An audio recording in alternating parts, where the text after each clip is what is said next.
The Romans didn't salt Carthage is one of history's most persistent revenge fantasies that never actually happened.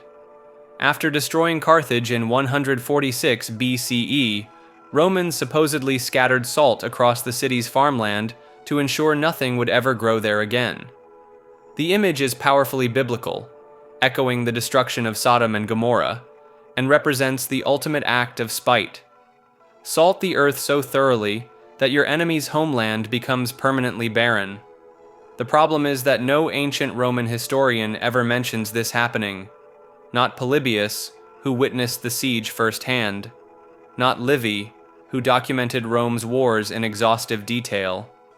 Not Plutarch, Appian, or any other classical source that covered the Punic Wars. The salt story appears to be a complete invention from the 19th and 20th centuries. Modern historians started repeating it without checking sources, and it spread through textbooks like historical gossip. The reality makes the salt unnecessary anyway. Roman forces spent 17 days systematically demolishing every building in Carthage stone by stone. They sold the surviving population into slavery and declared the site cursed. The psychological devastation was so complete that the area remained largely uninhabited for over a century. Salt would have been an expensive theatrical gesture that accomplished nothing the Romans hadn't already achieved through sheer destructive efficiency.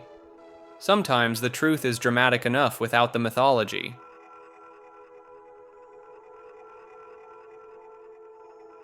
The primary cause for the American Civil War was slavery is often challenged by what's known as the lost cause argument.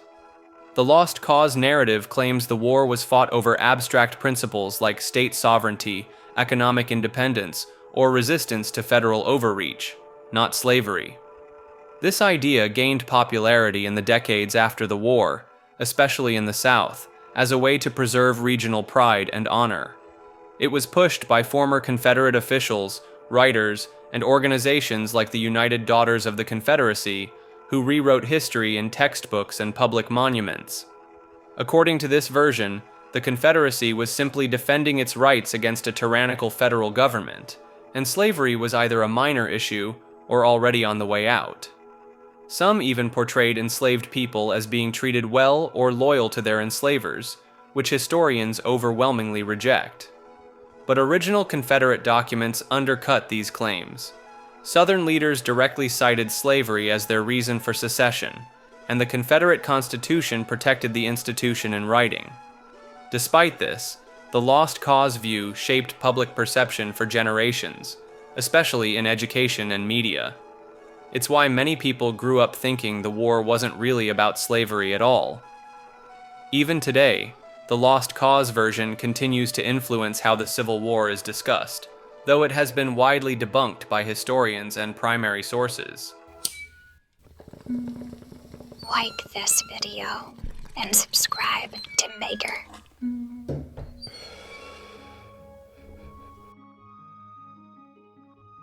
Leif Erikson was the first European to reach America is a claim that sounds straightforward but gets murky fast when you dig into the details.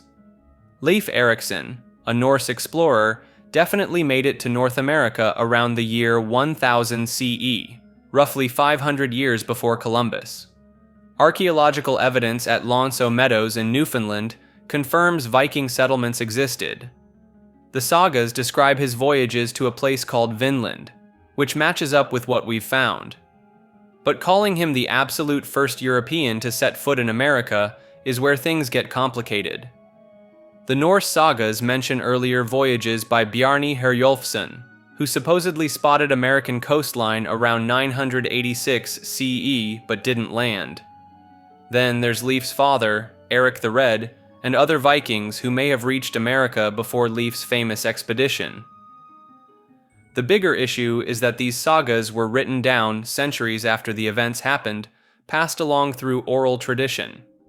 Details got fuzzy, timelines shifted, and different versions contradict each other. Some scholars argue the Vinland sagas blend multiple voyages and explorers into composite stories. Archaeological evidence shows Viking presence in North America, but it doesn't tell us who arrived first or exactly when.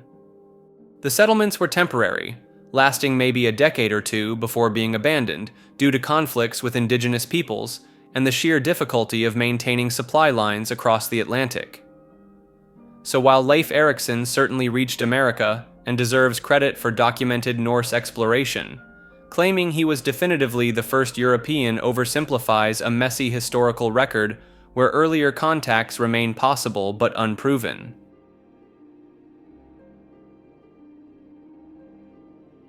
Neither Napoleon nor Hitler attacked Russia in winter is one of history's most persistent misconceptions, fueled by dramatic images of frozen retreats and Hollywood dramatizations.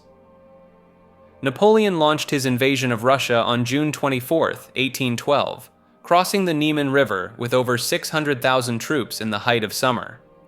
The Grande Armée marched through sweltering heat and dust storms, not snow and ice. Similarly, Hitler's Operation Barbarossa began on June 22, 1941, almost exactly 129 years later. Over 3 million Axis soldiers poured across the Soviet border during the longest day of the year. Both dictators specifically chose summer for their invasions, hoping to crush Russian resistance before winter arrived. Napoleon expected to defeat the Tsar within 6 weeks. Hitler believed the Soviet Union would collapse like a house of cards within months. The confusion stems from what happened next.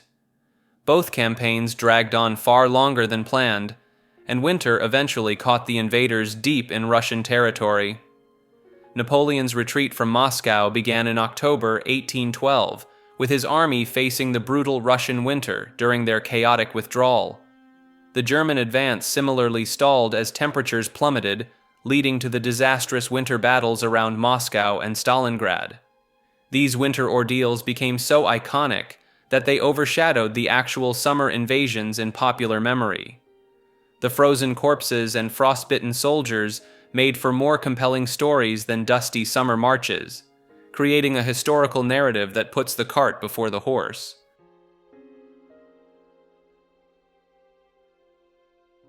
Egyptians weren't black or white, they had brown skin, is a myth that tries to force ancient people into modern racial boxes that simply didn't exist back then. Ancient Egypt was incredibly diverse.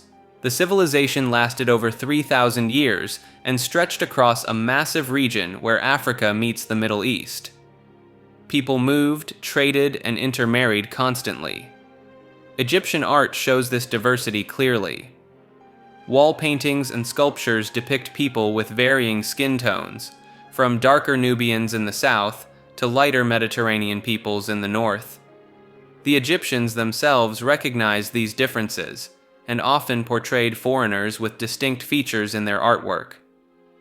Modern DNA studies of mummies reveal a complex genetic picture. Ancient Egyptians shared ancestry with both sub-Saharan Africans and populations from the Near East and Mediterranean. They weren't a single uniform group that can be easily categorized. The famous bust of Nefertiti shows features that don't fit neatly into any modern racial category. Same goes for the golden mask of Tutankhamun. These weren't outliers, they were typical of Egyptian artistic representation. The myth persists because people today want to claim ancient Egypt for their own heritage. But trying to apply 21st century racial concepts to a civilization that peaked 4,000 years ago is like trying to fit a square peg into a round hole. Ancient Egyptians identified more by region, occupation, and social class than by what we'd call race today. A farmer from the Nile Delta had more in common culturally with other Delta residents than with someone from Nubia, regardless of skin color. The real Egypt was a melting pot, not a monolith.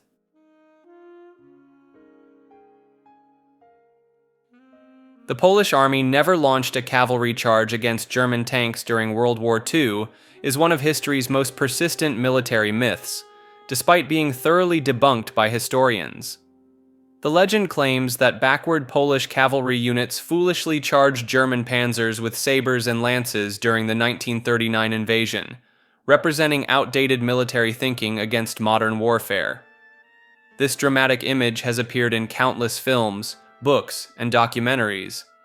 The reality tells a completely different story. Polish cavalry units were well equipped, modern fighting forces that used horses primarily for mobility, not frontal assaults.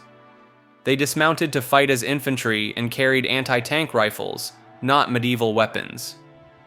The myth likely originated from a single incident at the Battle of Krojanty on September 1, 1939. The 18th Pomeranian Uhlan Regiment successfully charged German infantry positions on foot after dismounting from their horses. German tanks arrived later and fired on Polish casualties, but no cavalry charge against tanks ever occurred. Italian war correspondent Indro Montanelli witnessed the aftermath and reported the scene to fascist newspapers, who spun it as Polish cavalry charging tanks. German propaganda seized on this narrative to portray their enemies as primitive and their own forces as technologically superior. Polish cavalry actually performed quite effectively throughout the campaign, conducting reconnaissance, harassment operations, and infantry support. They understood modern warfare perfectly well. They simply used horses as battlefield transportation, much like mechanized infantry use trucks today. The myth persisted because it fit neat narratives about old versus new military technology, despite having no basis in historical fact.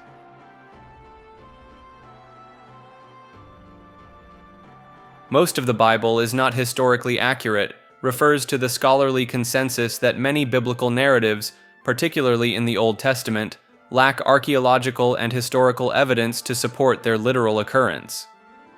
Archaeological investigations over the past century have failed to uncover evidence for several major biblical events. The Exodus story, which describes hundreds of thousands of Israelites wandering the Sinai Peninsula for 40 years, has left no archaeological trace despite extensive excavations. Egyptian records from the supposed time period make no mention of mass Hebrew slavery or departure.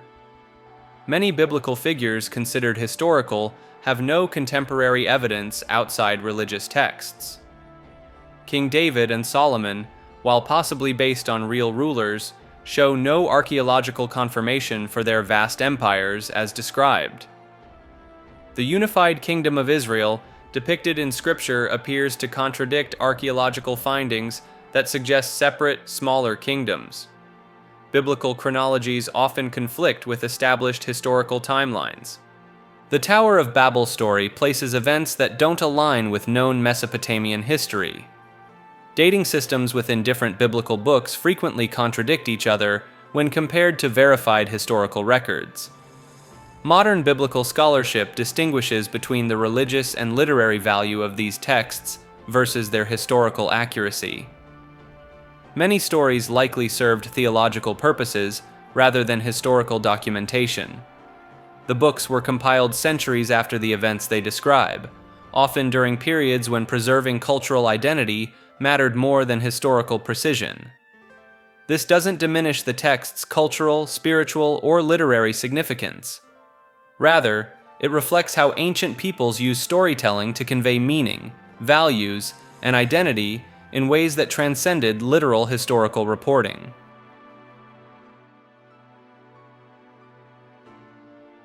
Vikings didn't wear horned helmets is one of history's most persistent visual myths. The iconic image of fierce Norse warriors charging into battle with elaborate horned headgear is completely fabricated. Archaeological evidence from actual Viking Age sites reveals a dramatically different reality. The handful of authentic Viking helmets discovered, like the famous Geirmundbu helmet from 10th century Norway, are simple iron caps with basic face guards. No horned helmets from the Viking period have ever been found anywhere in Scandinavia. The horned helmet myth traces back to 19th century Romantic nationalism and opera productions. German composer Richard Wagner popularized the look in his Ring of the Nibelung cycle during the 1870s, where costume designers added horns for dramatic effect. Earlier, Swedish artist Gustav Malmström had illustrated Vikings with horned helmets in an 1820 poem, cementing the image in popular imagination. The practical problems with horned helmets would have been obvious to actual warriors. The protruding horns create perfect grab points for enemies, turn the helmet into a liability in close combat, and add unnecessary weight and complexity to what should be protective gear. Ironically, horned helmets did exist in pre-Viking Age Scandinavia, but these were ceremonial bronze pieces from over 1,000 years before the Viking Age began. These ritual objects likely inspired some of the 19th century artistic interpretations. The myth persists because it simply looks more impressive than reality. A simple iron cap doesn't convey the same savage mystique as elaborate horned headgear, so popular culture keeps the fictional version alive.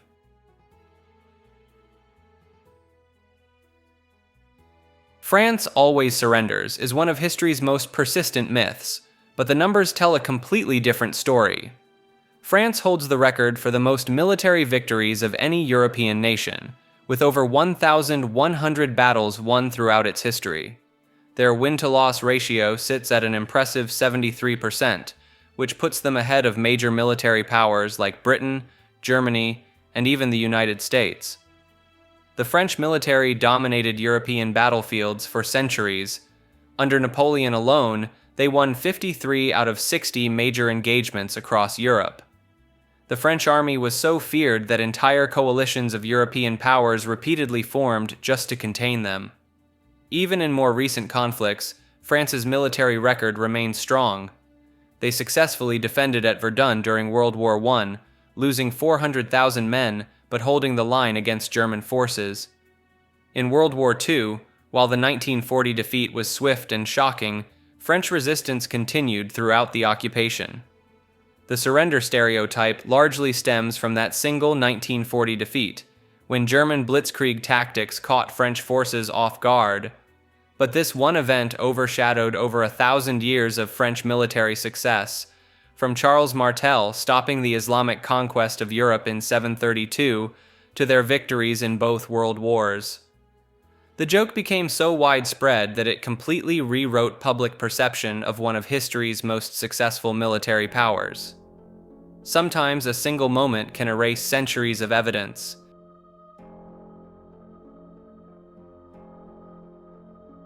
Einstein didn't invent the atomic bomb is one of those myths that refuses to die, probably because his wild hair and E equals mc squared equation make him the perfect mad scientist stereotype.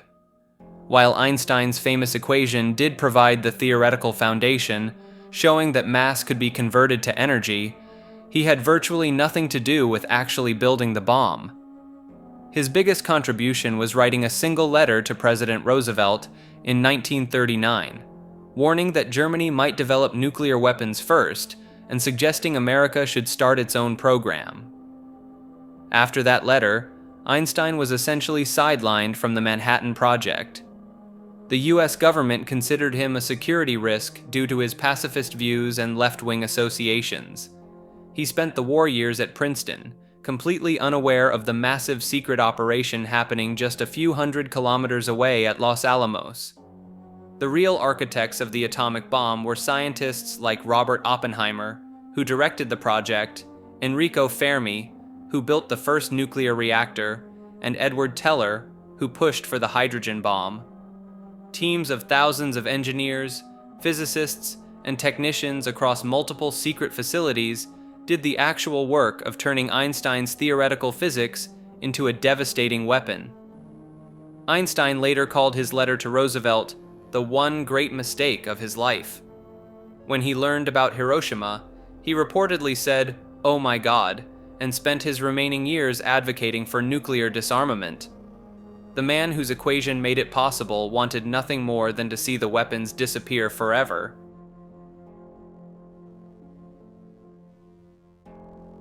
Napoleon I had an average height for the time, debunks one of history's most persistent misconceptions about the French emperor's stature. Napoleon stood at 5 feet 2 inches according to French measurements at his autopsy, but this created massive confusion due to differences between French and English measurement systems. The French foot was actually longer than the English foot, making Napoleon approximately 5 feet 7 inches in modern measurements. This height placed him right in the average range for men during the late 1700s and early 1800s. Most European men of his era measured between 5 feet 4 inches to 5 feet 8 inches tall. Napoleon actually stood taller than many of his contemporaries, including other notable figures like James Madison, who measured just 5 feet 4 inches. The short Napoleon myth gained traction through British propaganda cartoons during the Napoleonic Wars. Political satirists like James Gilray regularly depicted Bonaparte as a tiny, temperamental figure to diminish his imposing reputation. These caricatures proved so effective that they outlasted the actual conflicts by centuries. His nickname, Le Petit Caporal, or the Little Corporal, further confused matters, but this referred to his military rank and humble beginnings rather than his physical stature. The Imperial Guard who surrounded Napoleon were specifically chosen for being exceptionally tall, often exceeding 6 feet, which made the emperor appear shorter by comparison in paintings and public appearances. Even his personal valet, Louis Marchand, recorded observations that contradict the short emperor narrative, noting that Napoleon appeared of normal build when standing among average-sized men.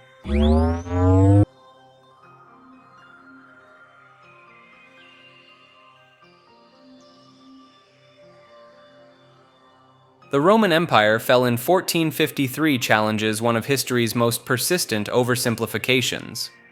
Most people learn that Rome fell in 476 AD when Germanic chieftain Odoacer deposed the last Western Roman emperor. School textbooks often treat this as the definitive end of Roman civilization.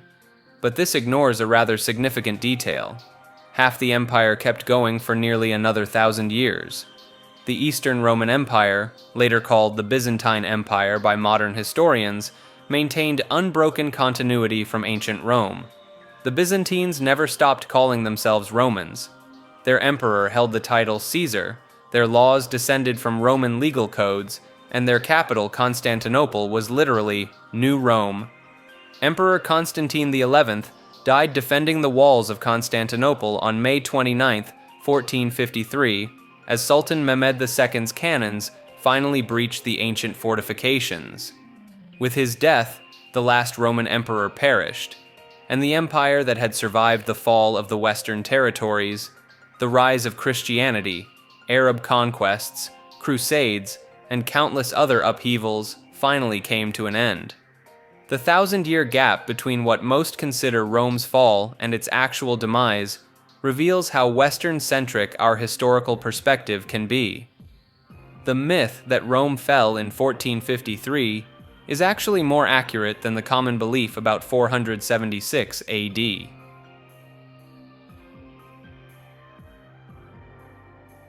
Napoleon III is underrated, suggests that France's last emperor deserves more credit than history gives him. Supporters point to his transformation of Paris under Baron Haussmann, creating the wide boulevards and grand architecture that define the city today. They highlight his economic modernization efforts, including expanding railways and promoting free trade agreements. His early foreign policy successes in the Crimean War and Italian unification campaigns seem to restore French prestige in Europe. The problem is that these achievements get overshadowed by spectacular failures that definitively shaped his legacy. His disastrous Mexican adventure cost France millions of francs and thousands of lives, propping up Emperor Maximilian only to abandon him to execution.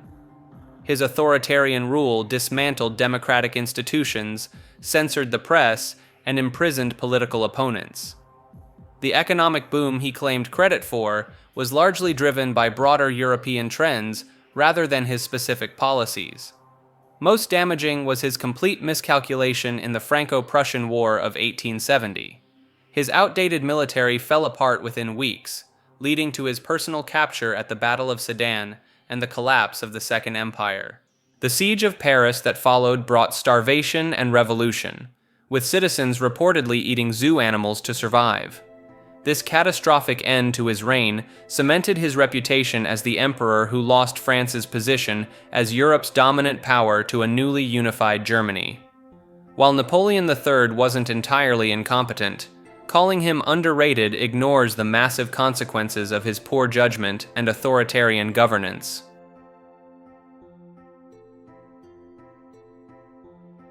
Land isn't a reason for the fall of the Western Roman Empire is a myth that seriously underestimates geography's role in Rome's collapse. The Western Roman Empire was essentially a giant agricultural tax machine. When you lose the farmland, you lose the money. When you lose the money, you lose the army. When you lose the army, you lose more farmland. It's a death spiral that played out over decades. The Vandals seized North Africa in 429 to 439 CE, cutting off one of Rome's most profitable provinces. This wasn't just any territory. North Africa provided massive grain shipments that fed the capital and generated enormous tax revenue. Losing it was like losing California's agricultural output overnight. Meanwhile, the Visigoths had carved out chunks of Gaul and Hispania. The Ostrogoths controlled parts of the Balkans, and various other tribes kept nibbling away at frontier regions. Each lost province meant fewer soldiers, less tax income, and reduced agricultural production.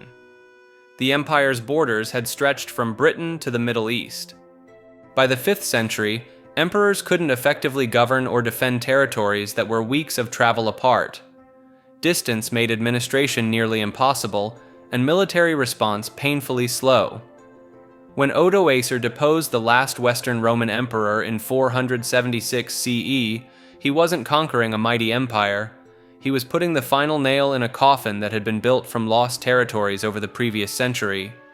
The Eastern Roman Empire, which kept its wealthy core territories in modern-day Turkey and the Eastern Mediterranean, survived another 1,000 years.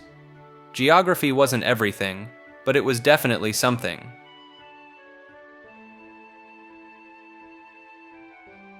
The Nazis were not socialist addresses one of the most persistent misconceptions about 20th century politics. Despite the Nazi Party's official name being the National Socialist German Workers' Party, they were decidedly anti-socialist in both ideology and practice. The inclusion of socialist in their name was a calculated political move to attract working-class voters during Germany's economic turmoil of the 1920s and early 30s. Adolf Hitler himself later admitted this was purely tactical, designed to steal thunder from actual socialist parties. The Nazis demonstrated their true stance toward socialism through violent action. They systematically imprisoned, exiled, or eliminated socialist and communist leaders throughout Germany. The Social Democratic Party headquarters was raided in 1933, and trade unions were dissolved and replaced with Nazi-controlled organizations. Economically, the Nazi regime maintained private property and worked closely with major German corporations like Krupp, Thyssen, and IG Farben.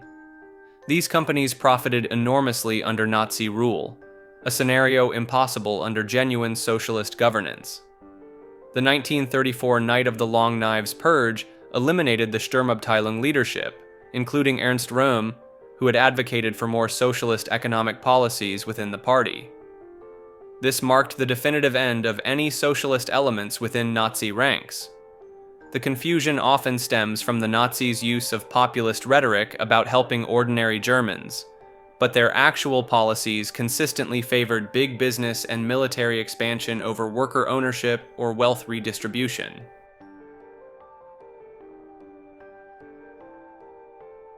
Hitler wasn't elected democratically presents a more complicated picture than most people realize. The Nazi Party actually gained power through Germany's democratic system, winning 37% of the vote in July 1932 and becoming the largest party in the Reichstag. While Hitler himself was never directly elected as chancellor by popular vote, he was appointed to the position by President Paul von Hindenburg in January 1933. This appointment came after months of political maneuvering and backroom deals. Conservative politicians like Franz von Papen believed they could control and use Hitler as a figurehead while maintaining real power themselves. They were catastrophically wrong. The Nazis had spent years participating in elections, holding rallies, and building a massive political organization. They exploited economic hardship, political instability, and democratic institutions to gain legitimacy. Joseph Goebbels masterfully used propaganda and mass media to spread their message. Once in power, the Nazis quickly dismantled the democratic system that brought them there. The Enabling Act of March 1933 gave Hitler dictatorial powers, passed under intense pressure with communist deputies already arrested. The myth overlooks how democracies can be vulnerable to extremist movements that exploit the very freedoms and processes they later destroy. The Nazis didn't seize power in a military coup. They climbed the ladder of democratic politics before kicking it away.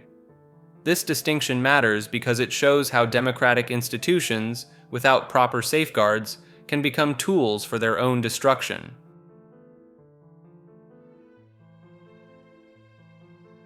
Most of prehistoric peoples didn't live in caves, completely flips our mental image of early humans huddled around fires in rocky caverns. The reality is that caves were actually the exception, not the rule, for prehistoric housing. Most early humans lived in temporary shelters made from wood, animal hides, and other organic materials that simply didn't survive the tens of thousands of years needed to reach modern archaeologists. The cave myth persists because of preservation bias. Stone caves naturally protect artifacts, cave paintings, and human remains from the elements, while open-air campsites and temporary shelters made from perishable materials vanish without a trace. Archaeological evidence shows prehistoric peoples were far more sophisticated in their housing choices. At sites like Dolní Věstonice in the Czech Republic, researchers found remains of substantial huts built from mammoth bones and covered with hides, dating back 26,000 years. The famous Clovis people of North America lived primarily in portable tent-like structures that could be quickly assembled and moved as they followed game herds across vast distances. Even when caves were available, many groups preferred open-air living. Excavations at Terra Amata in France revealed that 400,000 years ago, early humans built oval huts with stone foundations rather than using nearby caves. The caveman image also ignores that suitable caves were relatively rare in many regions where prehistoric peoples thrived, from the African savannas to the North American plains. So while caves certainly served as shelters, storage areas, and ceremonial spaces, the typical prehistoric human was more likely sleeping under a carefully constructed roof of branches and hides than in a damp stone cave.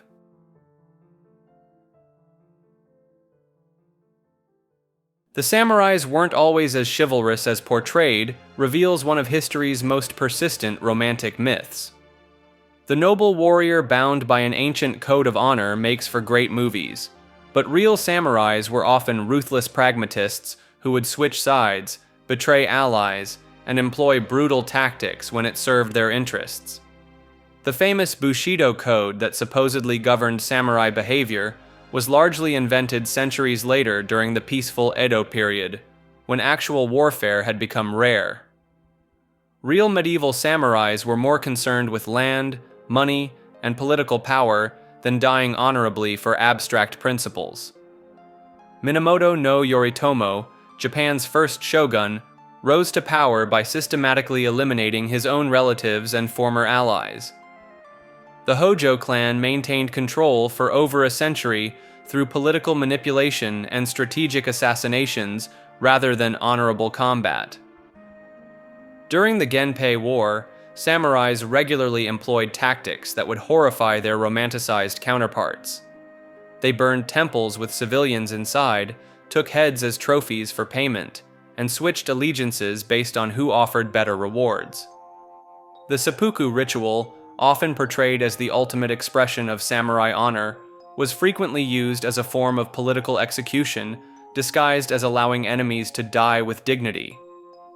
Even loyalty to one's lord was negotiable. The famous phrase, "death before dishonor," meant little when faced with starvation, or a better offer from the opposing side. The chivalrous samurai image we know today was crafted by 19th century nationalists, and later popularized by Hollywood, creating a warrior class that bore little resemblance to the opportunistic fighters who actually shaped medieval Japan.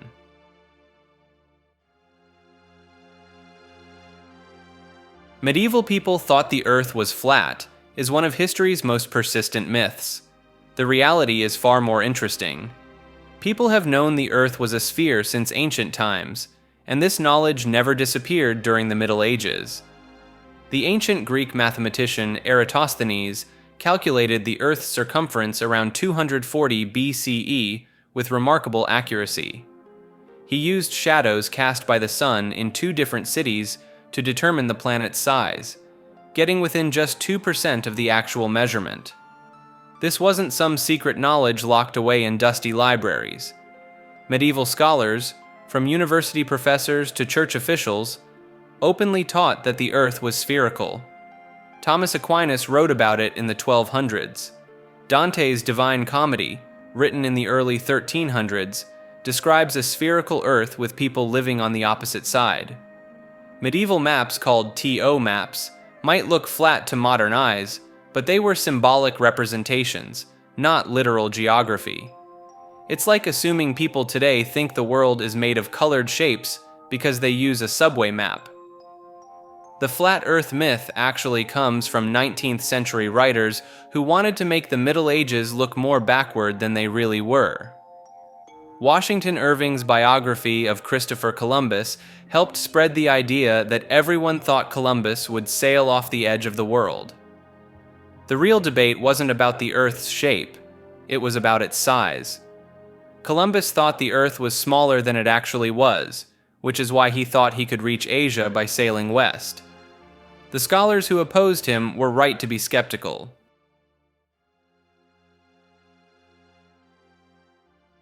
Marie Antoinette never said, "Let them eat cake," is one of history's most persistent misquotes. The French queen supposedly uttered these callous words when told that peasants had no bread during the lead-up to the French Revolution. The original French phrase was, "Qu'ils mangent de la brioche," which translates to, "Let them eat brioche," rather than cake. Brioche is a rich, buttery bread that would have been just as unaffordable to starving peasants as regular bread. The real problem is that Marie Antoinette never said this at all. The quote first appeared in Jean-Jacques Rousseau's Confessions, written around 1765 when Marie Antoinette was only 9 or 10 years old and still living in Austria. Rousseau attributed the words to a great princess, but never named Marie Antoinette specifically. The phrase became attached to her decades later during the French Revolution as revolutionary propaganda. Anti-monarchy pamphlets and newspapers used it to portray her as an out-of-touch aristocrat who cared nothing for her suffering subjects.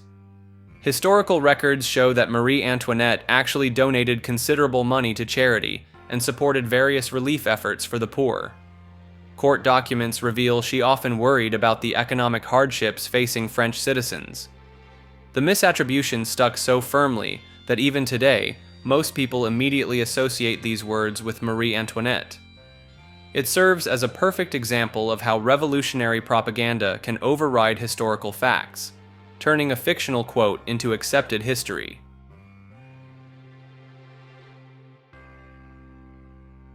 German World War II tanks were less effective than often portrayed challenges one of the most persistent military myths in popular culture. The Tiger and Panther tanks dominate documentaries and video games as unstoppable steel beasts, but the reality was far messier. These machines broke down constantly. The Tiger one required 10 hours of maintenance for every hour of operation, and its transmission frequently failed under the tank's own 57-ton weight. German engineering prioritized complexity over reliability. The Panther tank entered combat at Kursk in 1943 with final drive units that lasted an average of 150 kilometers before braking. Entire units became immobilized not from enemy fire, but from mechanical failures. Production numbers tell the real story. Germany built around 6,000 Panther tanks during the entire war. The Soviet Union produced over 57,000 T-34 tanks. America manufactured 49,000 Sherman tanks. German crews might win individual engagements, but they were simply overwhelmed by sheer numbers. The Sherman tank, often mocked as inferior, actually had superior reliability and was easier to repair in the field. Its 75mm gun could penetrate most German armor at combat ranges, and crews could count on it starting every morning. German tank crews themselves preferred captured T-34s when available. The simpler Soviet design meant fewer breakdowns and faster repairs.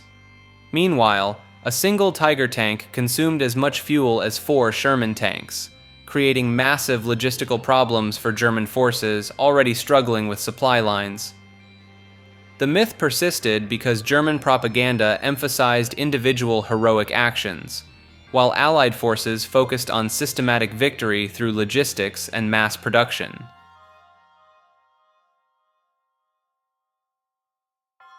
Cleopatra was an African queen is one of the most persistent misconceptions about ancient Egypt. Cleopatra VII was actually of Macedonian Greek descent, tracing her lineage back to Ptolemy I, one of Alexander the Great's generals who took control of Egypt after Alexander's death. The Ptolemaic dynasty ruled Egypt for nearly 3 centuries, and they famously practiced sibling marriage to keep their bloodline pure. Cleopatra was likely the first Ptolemaic ruler to even learn Egyptian, as her predecessors spoke Greek and maintained their Hellenistic culture. Historical records describe her as intelligent and politically savvy, rather than the seductive temptress Hollywood often portrays. Ancient sources, including Plutarch, emphasized her wit and conversation skills over her physical appearance. She spoke at least 9 languages and was highly educated in mathematics, philosophy, and rhetoric. The sexualized image we know today largely comes from Roman propaganda, designed to discredit her after her relationships with Julius Caesar and Mark Antony. Roman writers painted her as a dangerous foreign seductress to justify their military campaigns against Egypt. Archaeological evidence from coins and sculptures suggests she had a prominent nose and strong features, quite different from Elizabeth Taylor's famous portrayal. She was a shrewd ruler who used her relationships with Roman leaders as political tools to protect Egypt's independence, not romantic conquests.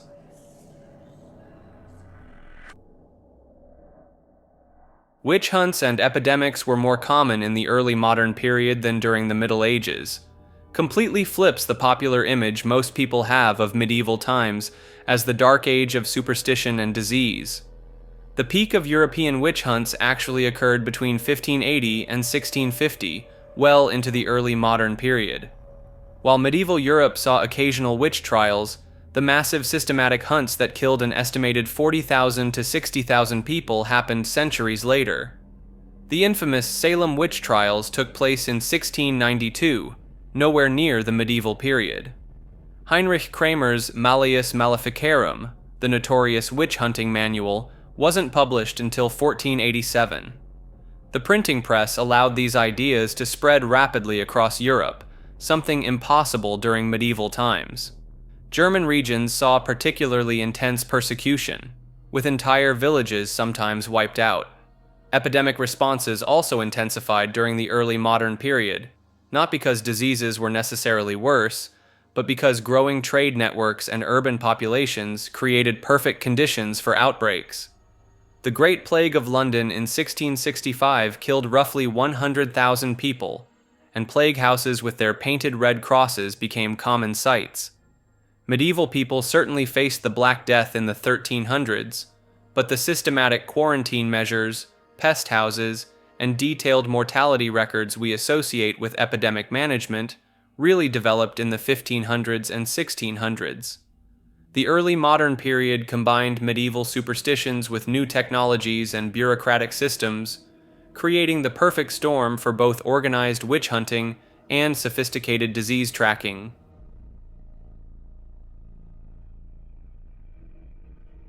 Ancient European slavery was fundamentally different from colonial African slavery is a persistent myth that romanticizes the brutal realities of human bondage across history.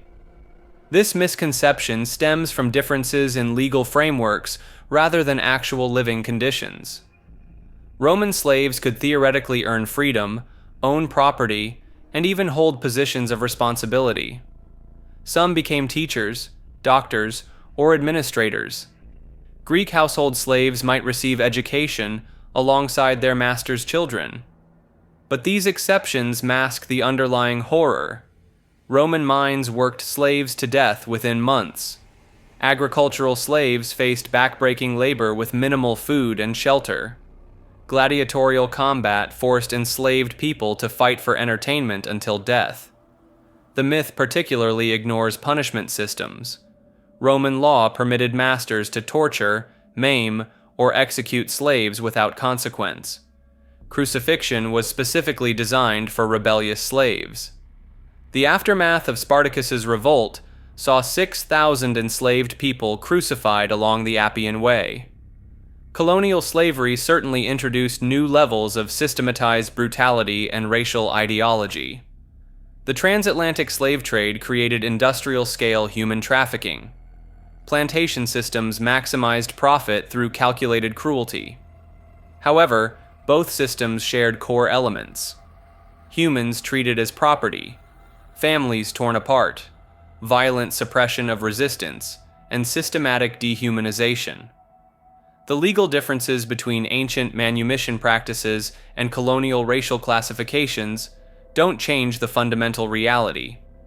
Whether in Roman latifundia or Caribbean sugar plantations, slavery meant the complete denial of human dignity and freedom. Both ancient and colonial slavery represent humanity's capacity for organized cruelty, regardless of the legal frameworks used to justify them.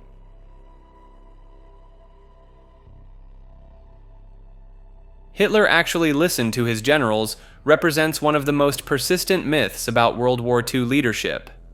The popular narrative suggests that Germany's military failures stemmed from Hitler constantly overriding brilliant generals who knew better. The reality paints a far more complex picture. Hitler frequently did listen to his military commanders, and many of Germany's most catastrophic decisions were collaborative efforts, or even originated from the generals themselves. Take Operation Barbarossa, the disastrous invasion of the Soviet Union.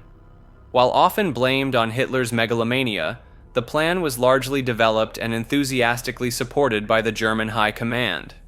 General Franz Halder and others actively encouraged the multi-front war that would ultimately doom Germany. The Stalingrad debacle offers another example.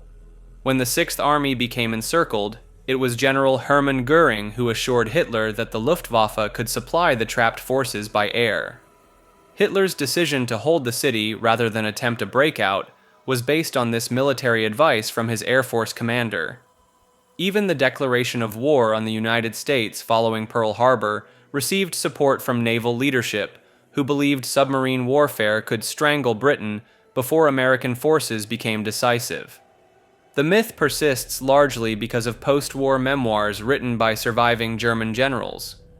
Facing potential war crimes tribunals and seeking to rehabilitate their reputations, these officers had strong incentives to portray themselves as professional soldiers misled by a mad dictator. This narrative conveniently ignored their own roles in planning aggressive wars and implementing brutal policies on the Eastern Front.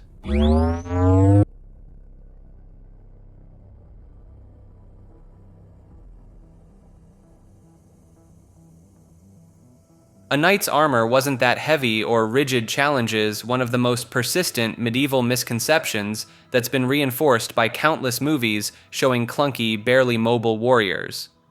A full suit of plate armor typically weighed between 45 to 60 pounds, which sounds substantial until you realize it was distributed across the entire body. Modern soldiers often carry 60 to 100 pounds of gear concentrated in backpacks and belts. The craftsmanship of medieval armorers was remarkably sophisticated. Each piece was carefully articulated with joints, hinges, and overlapping plates that moved with the wearer's body. Knights could perform acrobatic feats, mount horses without assistance, and even do somersaults while fully armored. Modern recreations have demonstrated just how mobile armored knights actually were. Historical martial arts practitioners regularly sprint, climb, and fight in authentic reproductions. Videos of these demonstrations often shock viewers who expected to see someone barely able to walk. The myth of immobile knights likely stems from ceremonial parade armor, which was indeed heavier and more decorative, plus Hollywood's tendency to prioritize visual impact over historical accuracy. Tournament records show knights performing complex maneuvers, and battlefield accounts describe rapid cavalry charges and extended combat that would be impossible if armor truly restricted movement as much as popular culture suggests. The real limitation wasn't weight or mobility, but heat exhaustion during extended fighting, especially in warmer climates.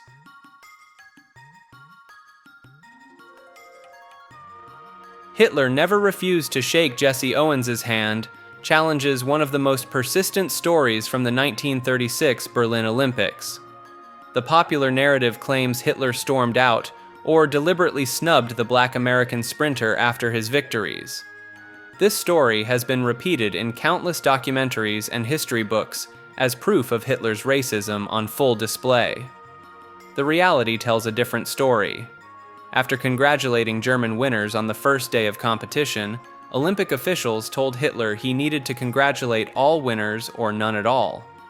Hitler chose none, stopping his public congratulations entirely. This policy applied to every athlete from that point forward, regardless of race or nationality. Owens himself never claimed Hitler snubbed him personally. The actual snub came from a different leader entirely. President Franklin Roosevelt never invited Owens to the White House or sent any congratulatory message despite his 4 gold medals. Owens later noted he received better treatment from Hitler, who at least waved at him, than from his own president. German spectators cheered enthusiastically for Owens throughout his events. He even received requests for autographs and was treated as a celebrity in Berlin. The myth persisted because it created a neat narrative about good versus evil, but the historical record shows the situation was far more complex than the simplified version that entered popular culture.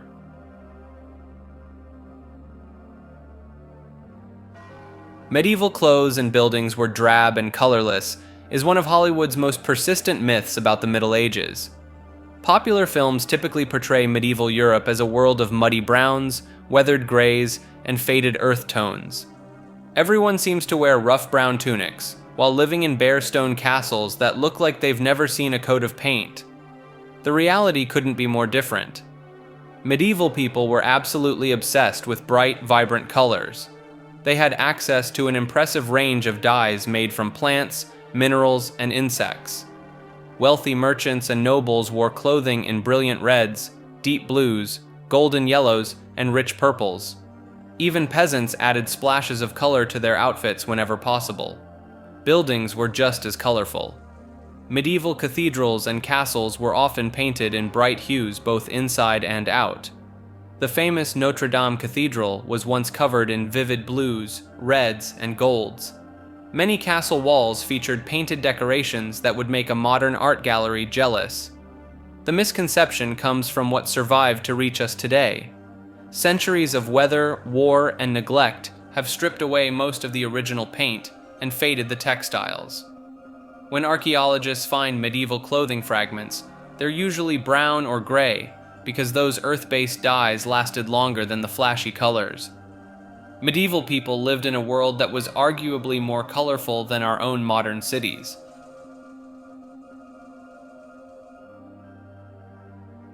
Most of the famous quotes by historical figures are not authentic, reveals one of history's most persistent problems. The vast majority of inspirational quotes plastered across social media, carved into monuments, and taught in classrooms were never actually said by the people credited with them. Take Marie Antoinette's supposed response to French peasants lacking bread, "Let them eat cake." She never said it.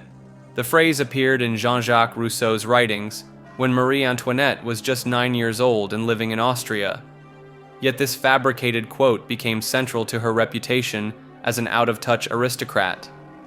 George Washington never declared, "I cannot tell a lie," after chopping down a cherry tree. That entire story was invented by biographer Mason Weems decades after Washington's death to create a moral lesson for children.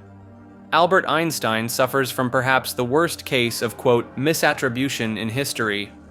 Everything from Insanity is doing the same thing over and over and expecting different results, to everyone is a genius, but if you judge a fish by its ability to climb a tree, it will live its whole life believing that it is stupid, gets wrongly attributed to him. The Einstein archives have repeatedly stated these quotes have no connection to the physicist. Mark Twain faces similar treatment. The quote investigator, a website dedicated to tracking quote origins, has debunked hundreds of sayings falsely attributed to him. Twain himself predicted this, actually saying, "I did not say half the stuff the internet attributes to me." Winston Churchill's reputation for witty one-liners is largely manufactured. The International Churchill Society maintains an extensive list of quotes he never said, including, "Success is going from failure to failure without losing your enthusiasm," and "A lie gets halfway around the world before the truth has a chance to get its pants on." These misattributions happen through multiple channels. Misremembered speeches, paraphrased ideas that become direct quotes, deliberate fabrications for political purposes, and the internet's tendency to attach profound statements to famous names for credibility. The phenomenon has created entire false historical narratives, where our understanding of past figures is shaped more by fictional quotes than their actual documented words and actions.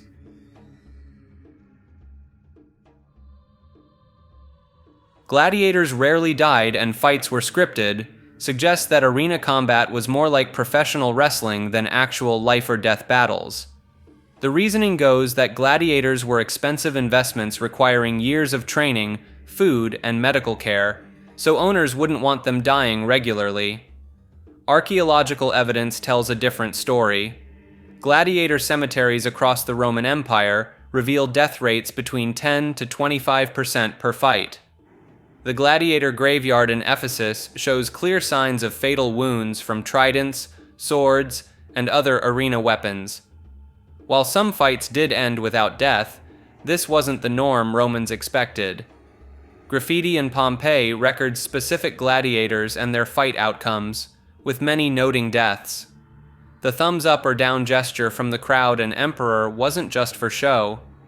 Training schools did represent significant investments, but the spectacle demanded real danger. Emperors like Commodus, who actually fought as a gladiator himself, understood that audiences wanted genuine peril, not theatrical performance. The scripted element came from matchmaking based on fighting styles and experience levels, not predetermined outcomes. A heavily armored Murmillo fighting a lightly equipped Retiarius created natural drama, but the blood was real.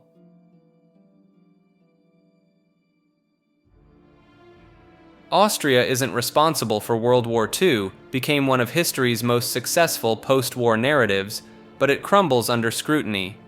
The idea that Austria was merely Hitler's first victim conveniently ignores that Austria produced the man himself. Beyond that uncomfortable fact, the country had cultivated a thriving Nazi movement years before the 1938 Anschluss. Austrian Nazis had attempted a coup in 1934, murdering Chancellor Engelbert Dollfuss in the process. By 1938, support for joining Germany was widespread, with crowds cheering German troops as liberators rather than invaders. The enthusiasm went far beyond passive acceptance. Austrians made up 8% of the German population, but provided 13% of SS membership.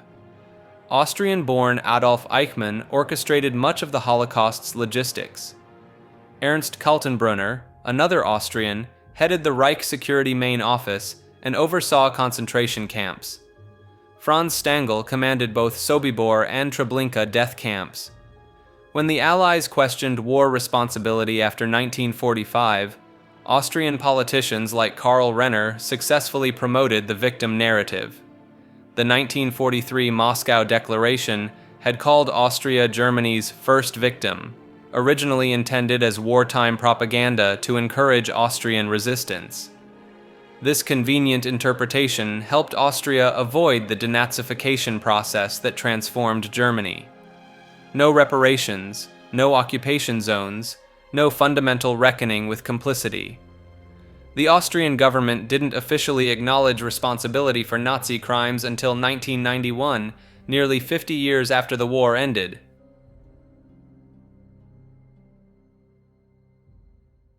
Nazi concentration camp experiments advanced modern medicine is a persistent and dangerous myth that needs immediate correction. The medical experiments conducted in Nazi concentration camps were acts of torture masquerading as science, not legitimate research.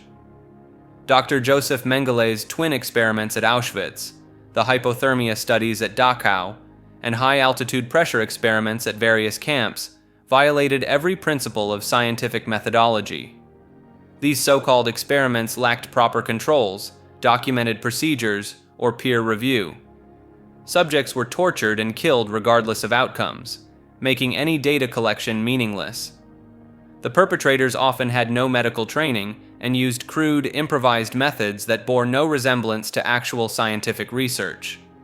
Real medical advances during and after World War II came from legitimate researchers working in proper facilities.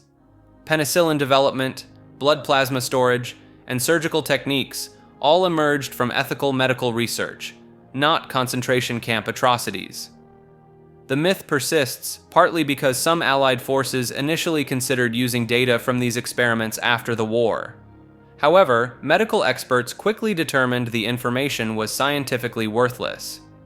The Nuremberg trials established that no medical knowledge of value emerged from these acts of systematic cruelty.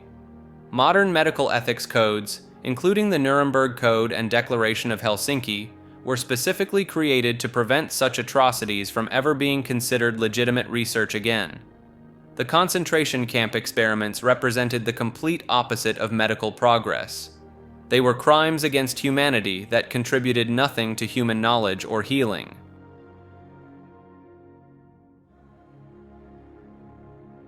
The empires of Genghis Khan and Alexander the Great didn't immediately collapse after their ruler's death, is a persistent myth that dramatically underestimates the staying power of these massive conquests. When Alexander died in 323 BCE in Babylon, his generals didn't just pack up and go home. They carved up his territories and established the Hellenistic kingdoms that would dominate the ancient world for centuries. The Ptolemaic dynasty in Egypt lasted nearly 300 years until Cleopatra's defeat in 30 BCE. The Seleucid Empire controlled vast swaths of Asia until 63 BCE. Even Macedonia itself remained under Antigonid rule until 168 BCE. Genghis Khan's death in 1227 actually marked the beginning of the Mongol Empire's greatest expansion, not its end. His successors pushed the boundaries even further, creating the largest contiguous land empire in human history. The Yuan dynasty that Kublai Khan established in China lasted until 1368. The Golden Horde controlled Russian territories until the late 1400s. The Ilkhanate ruled Persia until the mid-1300s. These weren't brief flashes of conquest that vanished with their founders. The administrative systems, trade networks, and cultural exchanges they established continued to shape entire continents for generations. The myth likely stems from our tendency to associate empires so closely with their charismatic founders that we forget the institutional frameworks that outlived them.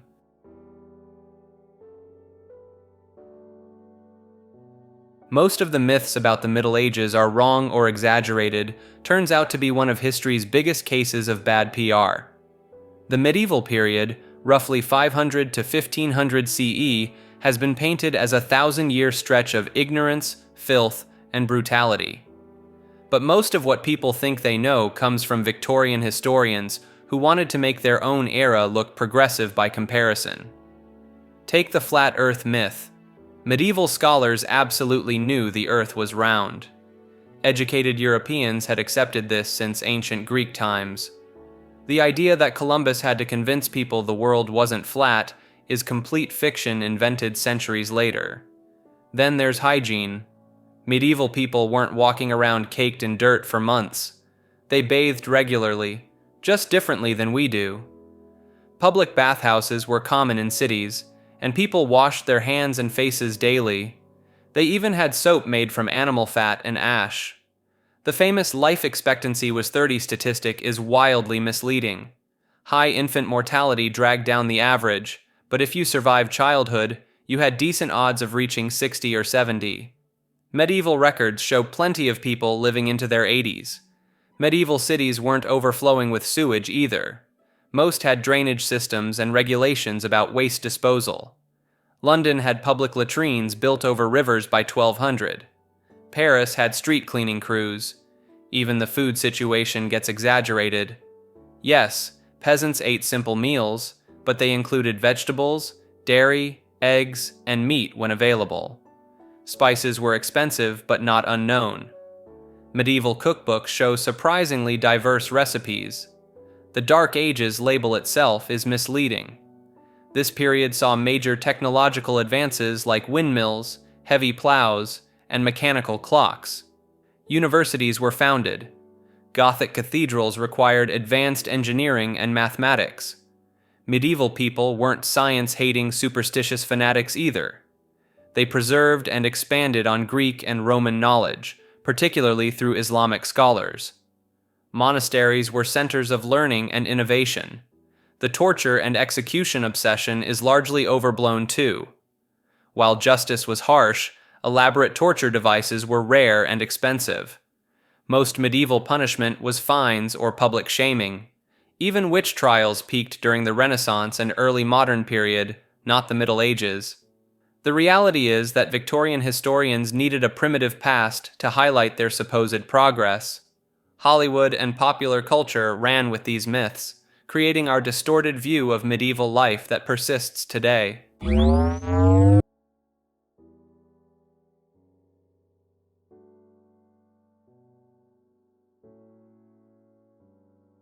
The USSR was an empire in everything but in name, challenges how we categorize one of history's most influential superpowers. Traditional empires expand through conquest, dominate diverse populations, and extract resources from peripheral territories to benefit a central core. The Soviet Union controlled 15 republics spanning 11 time zones, from the Baltic states to Central Asia. Many of these territories were incorporated through military force or political pressure rather than voluntary union. The Russian Soviet Federative Socialist Republic held clear dominance over the other 14 republics. Moscow made all major decisions. Russian became the lingua franca, and ethnic Russians often held key positions in non-Russian republics. When Ukraine experienced famine in the early 1930s, grain continued flowing to Russia while millions starved. Soviet policies like population transfers moved entire ethnic groups across vast distances. The deportation of Crimean Tatars in 1944 displaced over 180,000 people to Central Asia within days. These actions mirror classical imperial strategies of controlling potentially rebellious populations. The counterargument centers on ideology and structure. Unlike traditional empires that explicitly served imperial cores, the Soviet system claimed to benefit all workers regardless of ethnicity. The USSR invested heavily in industrialization and education across all republics, not just resource extraction. The rapid dissolution in 1991 provides telling evidence. When central control weakened, the republics immediately declared independence, suggesting the Union was maintained more through power than genuine partnership. No traditional federal system has ever collapsed so completely and quickly. Whether this makes the USSR an empire depends largely on how strictly you define the term.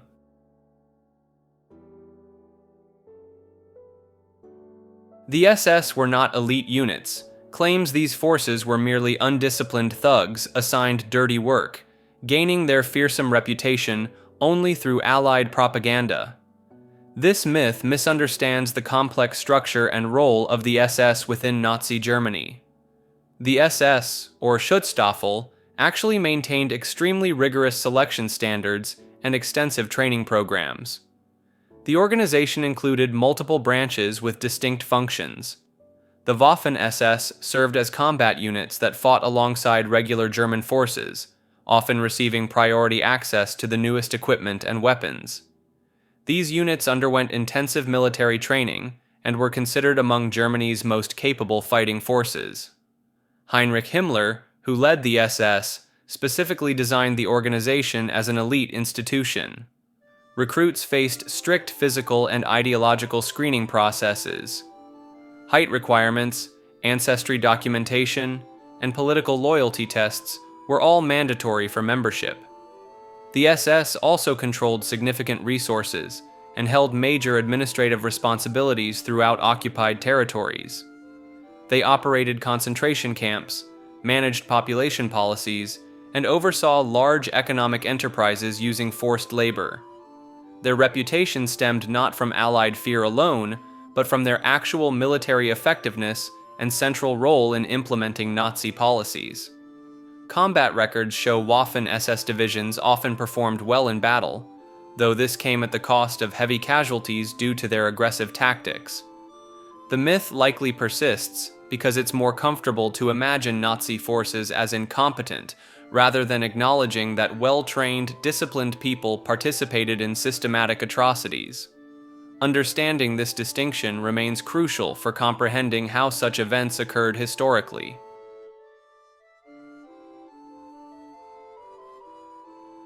Hitler didn't have Jewish ancestry is one of those persistent myths that refuses to die, despite being thoroughly debunked by historians and geneticists alike.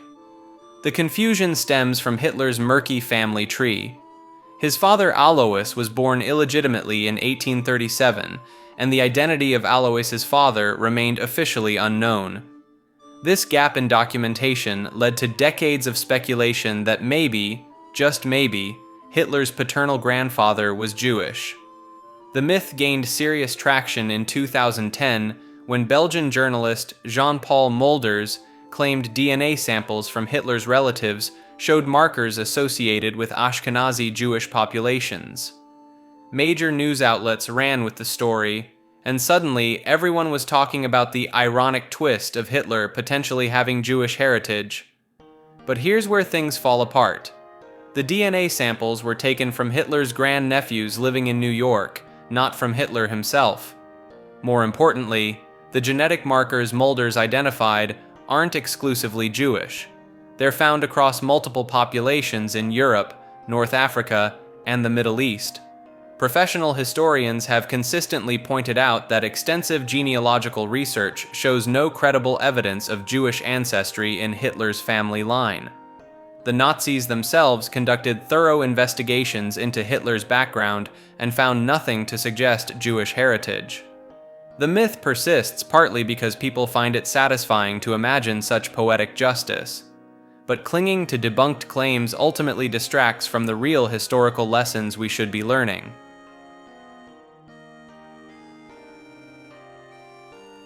Medieval people rarely bathed and were filthy is one of history's most persistent myths. Medieval Europeans actually washed themselves regularly, including the poor. Public bathhouses thrived in major cities like London, Paris, and Rome. These establishments offered hot baths, steam rooms, and washing services that even laborers could afford for a few coins. Archaeological evidence from medieval sites reveals sophisticated drainage systems, soap-making facilities, and personal hygiene items. Manuscripts from the period contain detailed instructions for making soap, perfumes, and cleaning products. The wealthy owned elaborate bathing chambers, while common folk used wooden tubs or visited communal facilities. Medieval medical texts emphasized cleanliness for health. Physicians recommended regular bathing, tooth cleaning with twigs or cloths, and frequent clothing changes. Monasteries maintained strict hygiene rules, requiring monks to bathe multiple times per week. The real decline in bathing habits occurred during the early modern period, roughly 1500 to 1800. Fear of disease transmission through water, influenced by plague outbreaks, made people suspicious of bathing. Medical authorities began claiming that water opened pores and allowed illness to enter the body. Upper classes in the 1600s and 1700s relied heavily on powders, perfumes, and frequent linen changes instead of washing. King Louis XIV of France allegedly bathed only a few times in his entire life, considering it dangerous and lower class. This later period's anti-bathing attitudes got mistakenly attributed to medieval times, creating our modern misconception about dirty medieval peasants.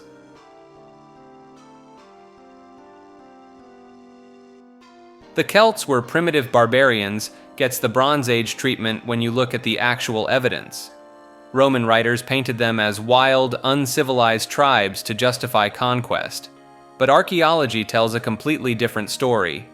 Celtic societies had sophisticated legal systems, complex social hierarchies, and trade networks spanning from Ireland to Turkey. Their metalworking skills were so advanced that Roman armies actively recruited Celtic blacksmiths.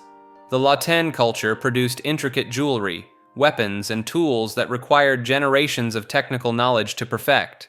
Celtic coins from the 3rd century BCE show mathematical precision in their weight standards across hundreds of miles. Take the Hallstatt culture in Austria. These weren't tent-dwelling nomads, but established communities with planned settlements, specialized craftspeople, and elaborate burial practices. The Hochdorf chieftain's tomb contained a bronze couch, gold-plated drinking horns, and silk from China, proving extensive trade relationships. Celtic law, called Brehon law in Ireland, included detailed provisions for contracts, property rights, and even early forms of divorce. Women could own property, divorce their husbands, and some became warriors and druids. The legal texts were so comprehensive that parts survived into medieval times. Their calendar system was more accurate than the Roman one. The Coligny calendar, found in France, tracked lunar and solar cycles with mathematical precision that wouldn't be matched in Europe for centuries. The barbarian label was Roman propaganda. Celtic societies were organized, prosperous, and culturally sophisticated long before Caesar crossed the Rhine.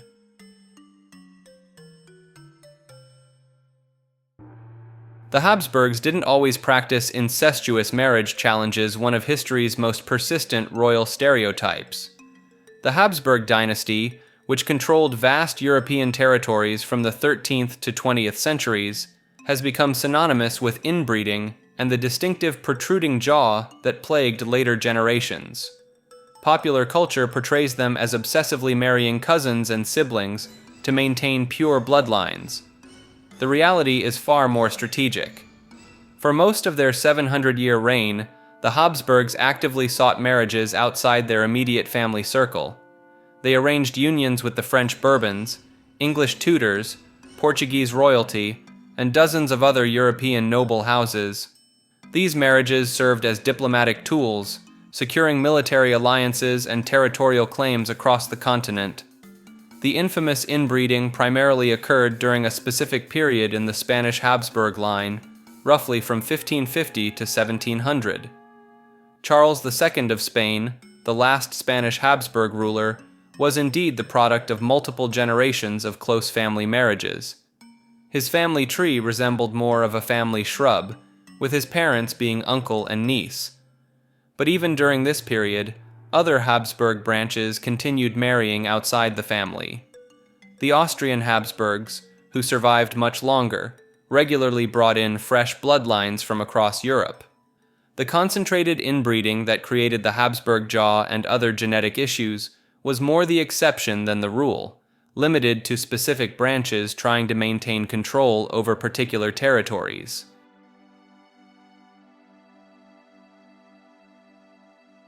The Church didn't ban science and baths during the Middle Ages is one of those persistent myths that makes medieval Europe sound like a nightmare of ignorance and filth. The Catholic Church actually preserved most of the scientific knowledge that survived the fall of Rome. Monasteries served as libraries, copying centers, and schools throughout Europe. Monks like Roger Bacon conducted experiments with optics and chemistry in the 13th century. The University of Paris, founded in 1150, was directly sponsored by the Church. Medieval people bathed regularly and considered cleanliness important for health. Public bathhouses operated in most major cities. Paris alone had over 30 public baths by the late 1200s. Medical texts from the period specifically recommended regular washing. The myth stems from Protestant propaganda during the Reformation, and later Enlightenment thinkers who wanted to paint the medieval period as backwards. They coined the term Dark Ages to contrast their own supposed enlightenment with medieval superstition. Church records show they funded astronomical observations, supported medical schools, and even commissioned translations of Islamic scientific texts. The real irony is that many of the scientific advances we credit to the Renaissance actually began in medieval monasteries and church-sponsored universities centuries earlier.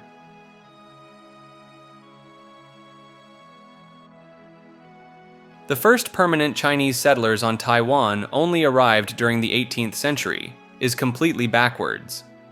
The major wave of Chinese settlement actually happened in the early 17th century, particularly during Dutch colonial rule from 1624 to 1662.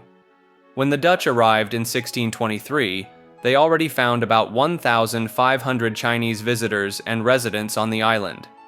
Even earlier, in 1603, Chinese official Chen Di recorded a substantial number of Chinese settlers living alongside indigenous people on Taiwan. Portuguese sailors who had been shipwrecked on Taiwan in 1582 returned in 1596 to find the land had become cultivated, presumably by settlers from Fujian.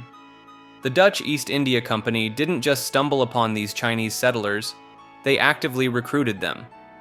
The Dutch offered Chinese immigrants free transportation to Taiwan, often on Dutch ships, plus tools, oxen, and seed to start farming. They even promised new settlers 4 years without taxes or tolls, guaranteed prices for rice, and built hospitals specifically for Chinese laborers. Historians estimate that 50,000 to 60,000 Chinese settled in Taiwan during just the 38 years of Dutch rule. By the end of the 17th century, Taiwan was home to more than 100,000 Chinese colonists who grew rice and sugar for export. The irony is that it was Europeans, not Chinese authorities, who kick-started Taiwan's transformation into a predominantly Chinese island, a full century before the date claimed in this myth.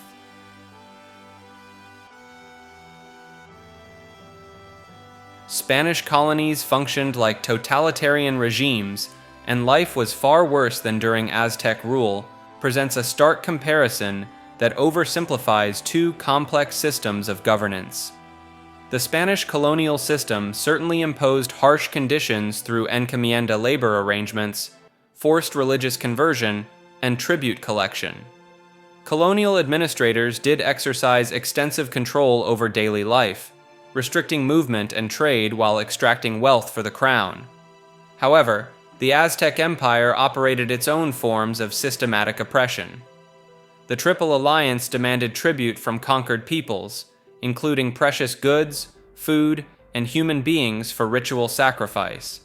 Aztec society maintained rigid class hierarchies where commoners faced severe restrictions on clothing, housing, and social mobility. Many indigenous groups actually allied with Spanish conquistadors against Aztec rule, seeing an opportunity to escape tribute obligations and political subjugation. The Tlaxcalans, Totonacs, and other peoples provided crucial military support to Cortés, suggesting their experience under Aztec dominance was far from benevolent. Both systems exploited indigenous labor and resources, but in different ways. Spanish colonialism introduced new diseases, economic structures, and cultural disruption. Aztec rule featured established patterns of warfare, tribute extraction, and human sacrifice that had terrorized neighboring communities for generations. The comparison becomes further complicated when examining different time periods and regions. Some areas experienced relatively autonomous indigenous governance under Spanish oversight, while others faced direct exploitation through mining operations and plantation agriculture. Rather than one being definitively worse, both systems imposed their own forms of brutality and control over indigenous populations.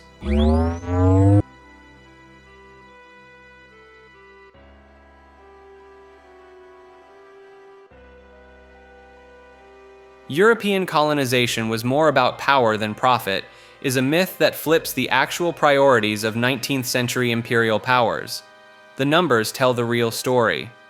Britain extracted roughly $45 trillion in today's money from India alone between 1765 and 1938.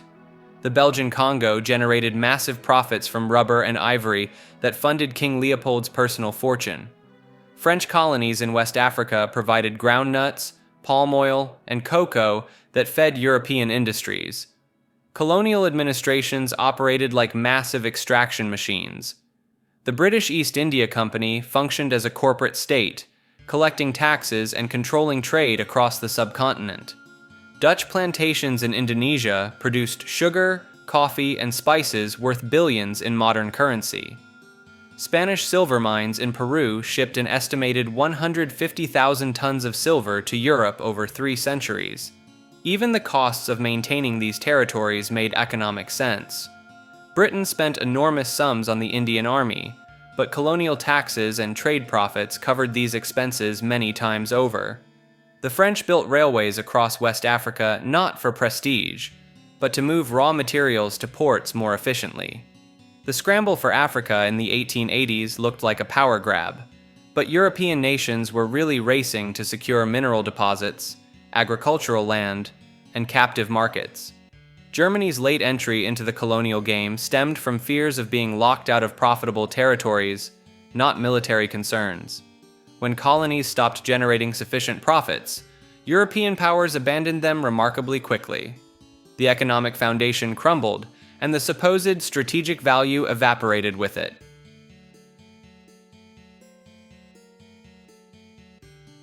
Roman baths were full of germs and bacteria is a persistent myth that flips ancient reality on its head. Roman public baths were actually marvels of ancient engineering and hygiene. The typical Roman bathhouse featured a sophisticated system called the hypocaust, which circulated hot air under floors and through walls to maintain different temperature zones. Bathers moved through a sequence of rooms: the caldarium with hot water, tepidarium with warm water, and frigidarium with cold water. Fresh water constantly flowed through these facilities. The Romans built extensive aqueduct systems specifically to supply their baths with clean mountain spring water. At the baths of Caracalla in Rome, over 1.5 million liters of fresh water flowed through daily. The water didn't just sit stagnant, it was continuously replaced. Roman engineers even installed primitive filtration systems and understood water circulation principles that wouldn't be matched in Europe for over 1,000 years. Bath attendants regularly cleaned the facilities with oils, scrapers called strigils, and various cleaning agents. The myth gained traction because bathing culture collapsed after Rome's fall. Medieval Europeans largely abandoned public bathing, viewing it as sinful or unhealthy. When Victorian scholars studied Roman culture, they projected their own era's suspicion of communal bathing backward in time. Archaeological evidence tells a different story. Roman cities with extensive bath systems show lower rates of waterborne diseases compared to medieval settlements. The Romans were so committed to cleanliness that soldiers built temporary bath facilities even during military campaigns. Ironically, the dirty Romans stereotype ignores that they were probably cleaner than most Europeans would be for the next millennium.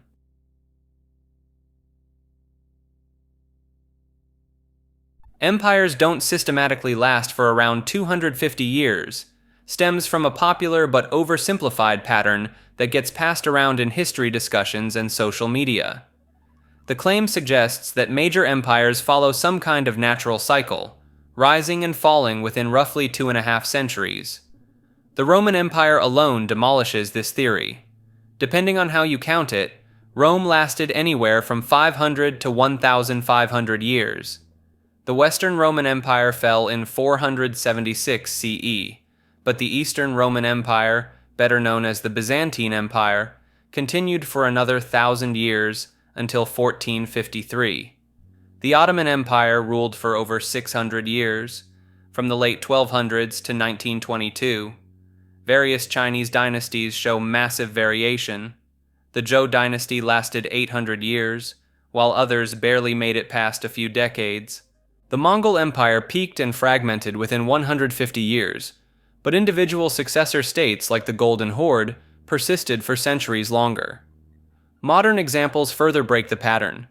The British Empire's peak period lasted roughly 150 years, but British imperial presence spanned over 400. The Soviet Union managed just 69 years. The 250-year figure appears to come from cherry-picking specific empires during particular time frames while ignoring countless others that don't fit the model. Empire longevity depends on factors like geography, technology, internal stability, external pressures, and administrative systems, not some mystical historical clock. This myth gained traction because humans love finding patterns, even where none exist. It's the historical equivalent of seeing faces in clouds.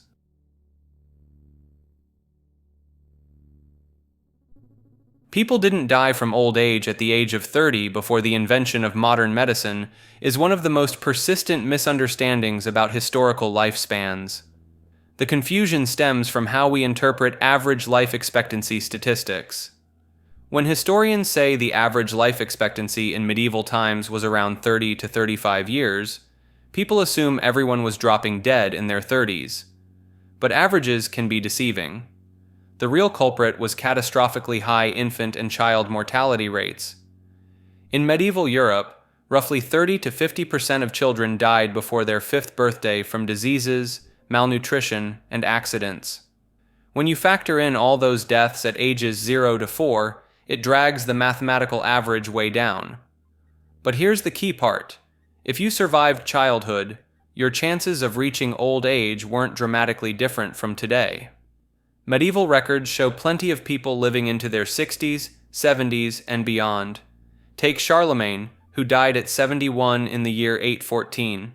The philosopher Thomas Aquinas lived to 49, which was considered a normal adult lifespan.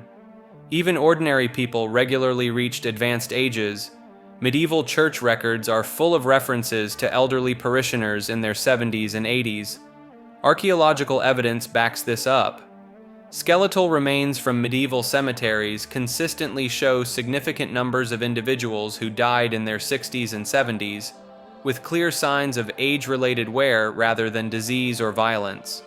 The myth persists because we conflate average life expectancy with maximum lifespan when they're completely different measurements.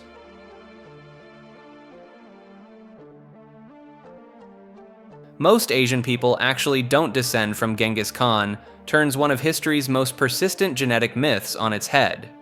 The confusion stems from a 2003 genetic study that found roughly 16 million men across Asia carry a specific Y chromosome pattern linked to the Mongol leader. That sounds massive until you realize Asia has over 2 billion men total. The study actually focused on populations from the former Mongol Empire territories, particularly Central Asia, Mongolia, and parts of China and the Middle East. Researchers found this genetic signature in about 8% of men in these specific regions, not across all of Asia. The numbers get even smaller when you factor in the entire Asian continent. Places like India, Southeast Asia, Japan, and most of China show virtually no trace of this Mongol genetic marker. These regions either fell outside Mongol control or maintained separate population pools. What Genghis Khan did accomplish was having an unusually large number of documented children and wives. Historical records suggest he fathered dozens of offspring with multiple wives and concubines. His sons and grandsons continued this pattern, creating a relatively concentrated genetic legacy within specific territories. But calling this most of Asia dramatically overstates the case. The genetic influence remains largely confined to the historical Mongol heartland and conquest routes. Modern genetic analysis shows the vast majority of Asian populations trace their ancestry to much older migration patterns and regional developments that predate the Mongol Empire by thousands of years.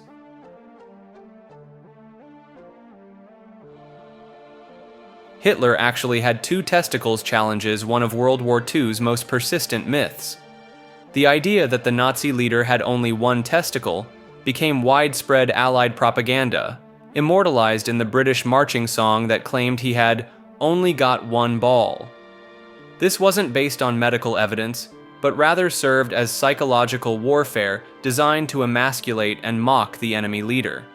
The myth gained such traction that it survived long after the war ended. For decades, historians and the public assumed there might be some truth to it, especially since it seemed like the kind of detail that could explain psychological motivations. However, Soviet autopsy records from 1945, declassified years later, show no evidence of any genital abnormality. The examining physicians noted normal male anatomy. Additionally, no credible medical records from Hitler's lifetime support the single testicle claim. The myth likely persisted because it served multiple purposes. It provided a simple physical explanation for complex evil, suggested weakness in someone who projected strength, and offered a way to diminish a figure through crude humor. Medical historians who have examined available evidence conclude that Hitler possessed normal male anatomy. The missing testicle story stands as a prime example of how wartime propaganda can outlive the conflict itself, becoming accepted as historical fact, despite lacking any medical foundation. The real story is far more mundane than the myth suggests.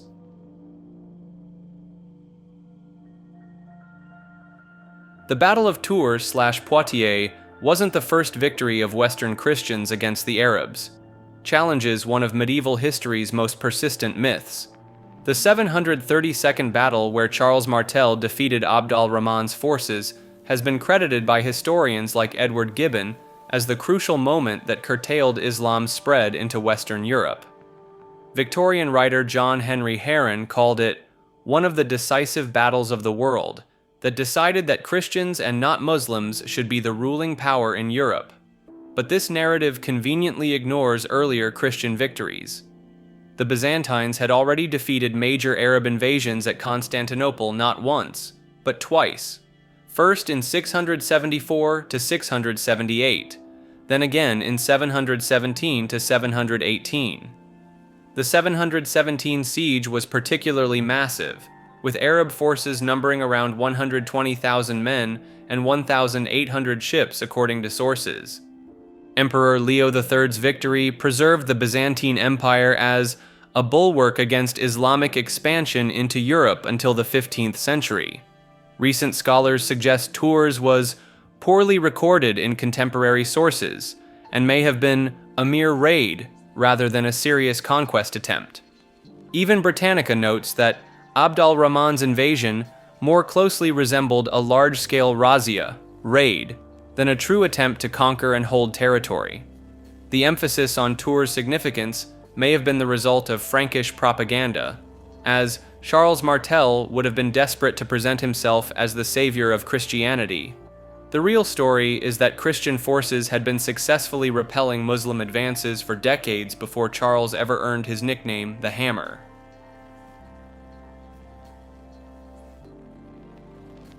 Ukraine was a part of Poland for a longer time than when it was a part of Russia, presents a surprisingly complex territorial puzzle that depends heavily on which Ukraine you're talking about. Different regions of modern Ukraine experienced vastly different historical timelines. Western Ukraine, including cities like Lviv, spent roughly 4 centuries under the Polish-Lithuanian Commonwealth from the 1300s through the 1700s. Meanwhile, eastern regions like the area around Kharkiv came under Russian control much earlier and for longer periods. The Polish-Lithuanian Commonwealth controlled significant Ukrainian territories from around 1340 to the late 1600s, particularly after the Union of Lublin in 1569 brought more Ukrainian lands under direct Polish administration. This period saw the rise of Polish nobility, Catholic influence, and the famous Cossack uprisings led by figures like Bogdan Khmelnytsky in the mid-1600s. Russian control began piecemeal, starting with agreements like the Treaty of Pereyaslav in 1654, when Cossack leader Khmelnytsky pledged allegiance to the Russian Tsar. The Russian Empire then gradually absorbed Ukrainian territories through the late 1600s and 1700s, continuing through the Soviet period until 1991. The mathematics changed dramatically depending on geography.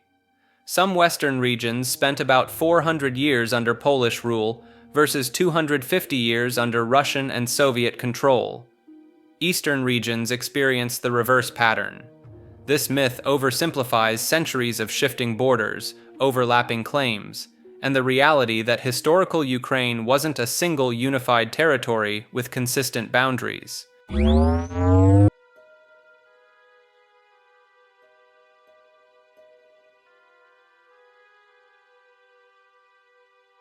Ancient Israel and Palestine was exclusively Jewish is a common misconception about the demographics of this historically complex region. Archaeological evidence and biblical texts themselves reveal a much more diverse population landscape. The territory was home to numerous distinct peoples, including Canaanites, Philistines, Phoenicians, Moabites, Edomites, and various other tribal groups alongside the Israelites. The Bible actually documents these other populations extensively. The Philistines controlled coastal cities like Gaza and Ashkelon, while Canaanite city-states dotted the interior. The Phoenicians dominated northern coastal areas around modern-day Lebanon and northern Israel. Even during periods of Israelite political control, these other groups maintained their settlements and cultural practices. The biblical account of Joshua's conquest describes leaving many Canaanite populations in place, and archaeological excavations consistently show continuous occupation by multiple ethnic groups throughout the Iron Age. The Philistines left behind distinctive pottery and artifacts at sites like Ekron and Tel Mikne. Phoenician inscriptions and burial practices appear at coastal sites. Canaanite religious shrines and cultural materials persist even in areas under Israelite control. Historical records from neighboring empires like Egypt and Assyria also document the region's ethnic diversity, referring to various peoples and kingdoms rather than a single homogeneous population. This demographic complexity continued through Persian, Greek, and Roman periods, making the ancient Levant one of history's most culturally mixed regions, rather than an ethnically uniform territory.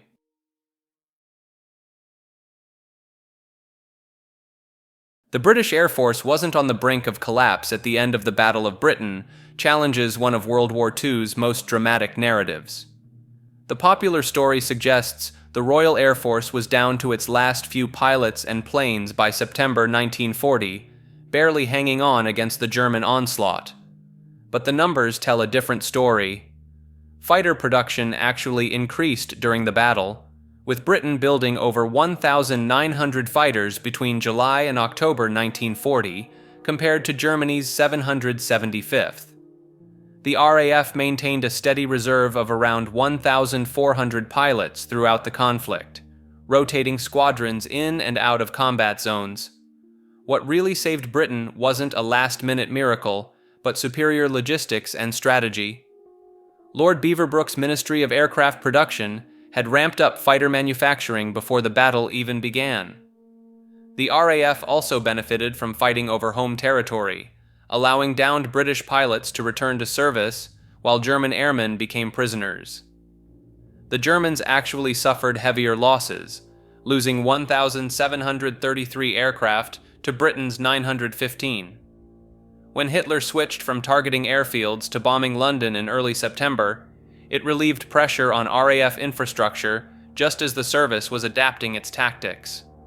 The finest hour narrative, while inspiring, obscured how well-prepared and resilient the RAF actually was. Britain's air defenses were stretched but never broke, making the eventual German defeat more inevitable than the heroic last stand story suggests.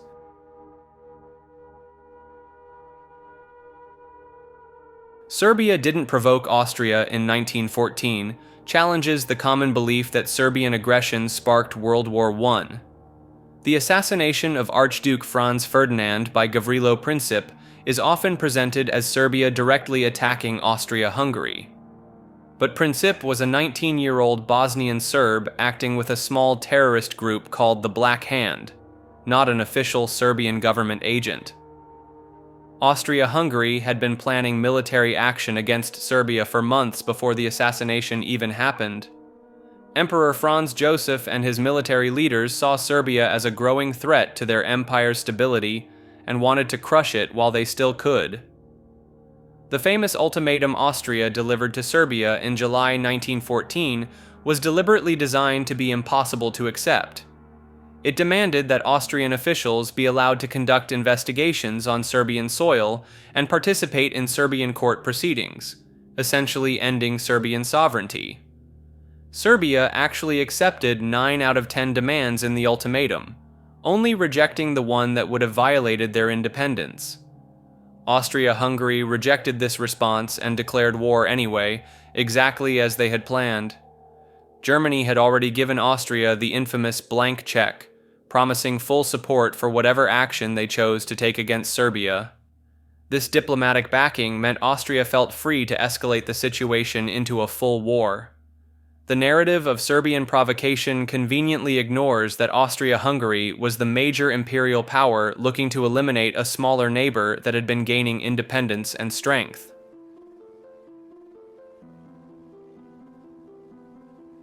World War I was not the first World War suggests that earlier global conflicts deserve the title more than the 1914 to 1918 European bloodbath.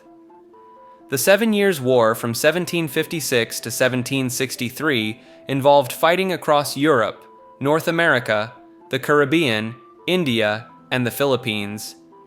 Britain and France clashed on multiple continents while dragging in Spain, Austria, Prussia, and Russia. Some historians argue this conflict had more legitimate claim to being called a true world war. The Napoleonic Wars also spanned continents, with battles from Egypt to the Caribbean to Russia. European powers formed shifting coalitions while fighting raged across multiple theaters simultaneously. Even the War of Spanish Succession from 1701 to 1714 saw European powers battling in the Americas and establishing the global balance of power. The term World War wasn't actually used until the 1920s, applied retroactively to the 1914 conflict. Before that, people called it the Great War, or the European War. When an even bigger conflict broke out in 1939, historians needed to distinguish between them, creating World War I and World War II. The numbering stuck despite earlier global conflicts because the 1914 war represented the first time modern industrial nations mobilized their entire populations and economies for total warfare. The scale of destruction and the complete reshaping of societies made it feel uniquely catastrophic to those who lived through it.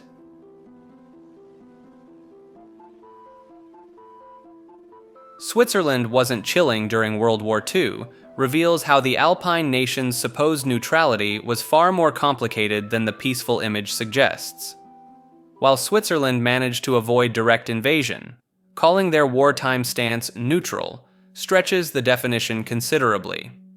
The Swiss government made significant economic concessions to Nazi Germany that kept their borders safe, but compromised their moral standing. Swiss banks became crucial financial partners for the Third Reich, laundering looted Nazi gold worth millions of dollars. The Swiss National Bank processed gold stolen from occupied countries and even from Holocaust victims. By 1945, Switzerland held more Nazi gold than any other neutral country. The country's arms manufacturers sold weapons and ammunition to Germany throughout the war. Swiss factories produced precision instruments, ball bearings, and timing devices that found their way into German military equipment. Perhaps most troubling was Switzerland's refugee policy. Border guards turned away thousands of Jewish refugees, sending them back to almost certain death. The Swiss government classified Jewish people as political rather than religious refugees, making them ineligible for asylum. Swiss airspace wasn't exactly neutral either. While they shot down some German aircraft, they also allowed German planes to use Swiss territory for navigation and emergency landings. Some German pilots received medical treatment and comfortable internment rather than imprisonment. The reality shows Switzerland practiced survival diplomacy rather than principled neutrality.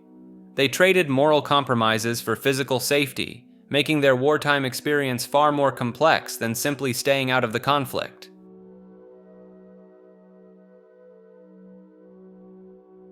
History isn't written by the victors challenges one of the most repeated phrases about historical narratives. The common saying suggests that winners control how events get recorded, but this turns out to be surprisingly wrong in many cases. Historical accounts frequently come from the defeated, the oppressed, or neutral observers rather than the triumphant. Take the American Civil War. For nearly a century after the conflict ended, the dominant historical narrative actually came from the losing Confederate side. Southern historians like Ulrich Bonnell Phillips shaped how Americans understood slavery and the war's causes, promoting the lost cause mythology that downplayed slavery's role. Ancient history provides even clearer examples. Josephus, a Jewish historian, wrote detailed accounts of the Jewish-Roman wars despite his people's defeat. Many of our sources about Roman conquests come from the conquered peoples themselves or from Roman critics, not triumphant generals. The Holocaust represents perhaps the most powerful counterexample. The historical record comes overwhelmingly from victims, survivors, and witnesses rather than the perpetrators who tried to destroy evidence of their actions. In colonial contexts, much of what we know about indigenous experiences comes from the colonized peoples themselves, often written decades or centuries after initial contact when they had developed literacy in European languages. Modern scholarship has revealed that historical writing often reflects complex power dynamics where the losers had more time, motivation, or literary tradition to record their experiences. Winners were frequently too busy ruling to write comprehensive histories.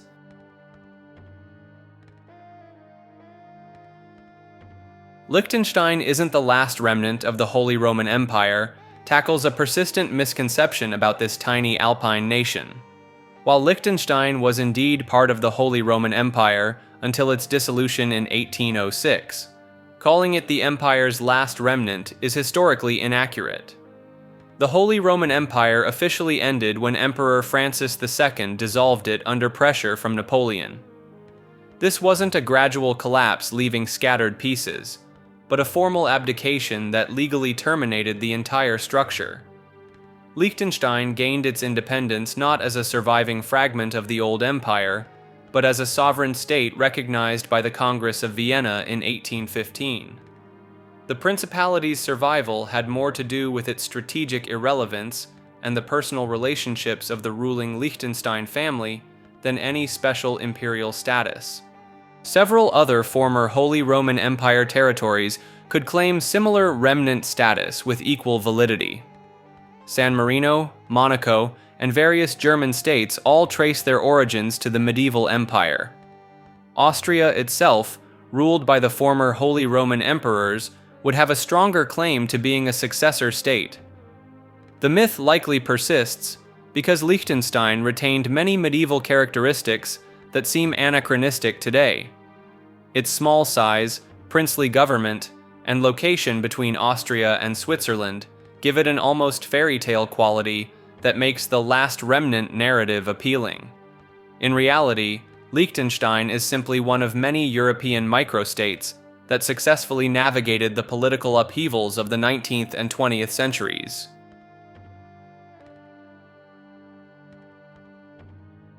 Pepsi never really owned any ships, tackles one of the most persistent corporate legends of the Cold War era. The story goes that in 1989, Pepsi struck a deal with the Soviet Union that temporarily made them the owner of the world's sixth largest navy.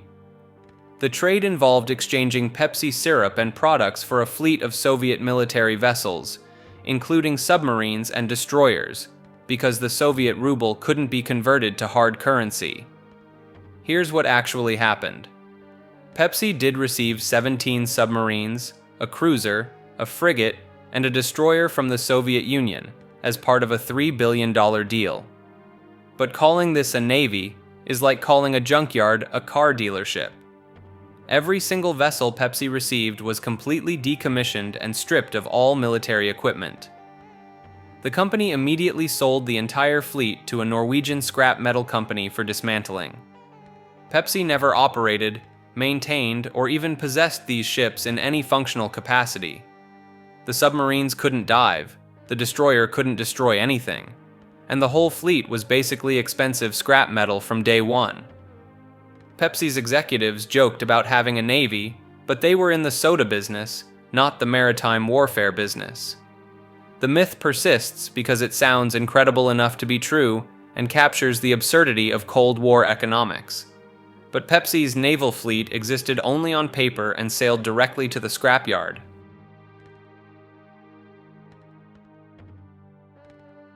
Napoleon was not Italian, stems from confusion about the timing of territorial changes in 18th century Europe.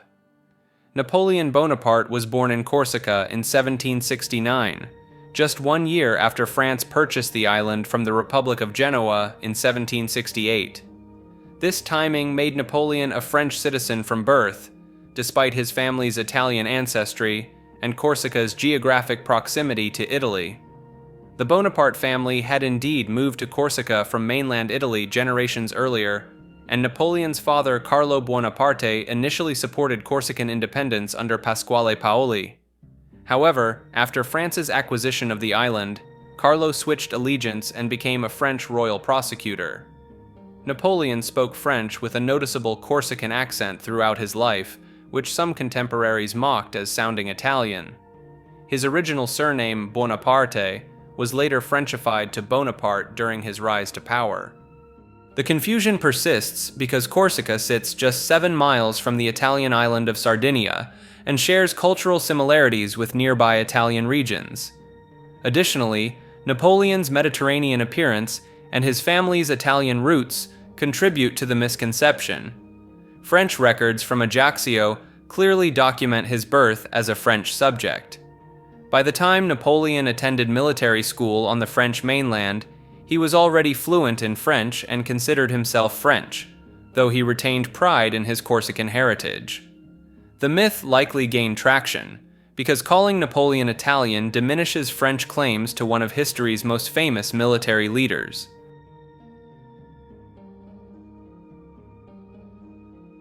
The Arab invasion of Francia and Aquitaine wasn't just for loot, but also for conquest, is a myth that flips the historical reality on its head.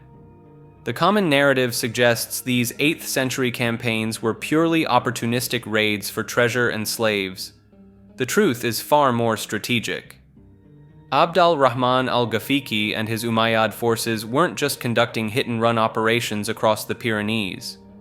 Archaeological evidence from Narbonne shows they established administrative structures, minted coins, and built lasting fortifications between 719 and 759 CE. The campaign that led to the famous Battle of Tours in 732 CE demonstrates this perfectly.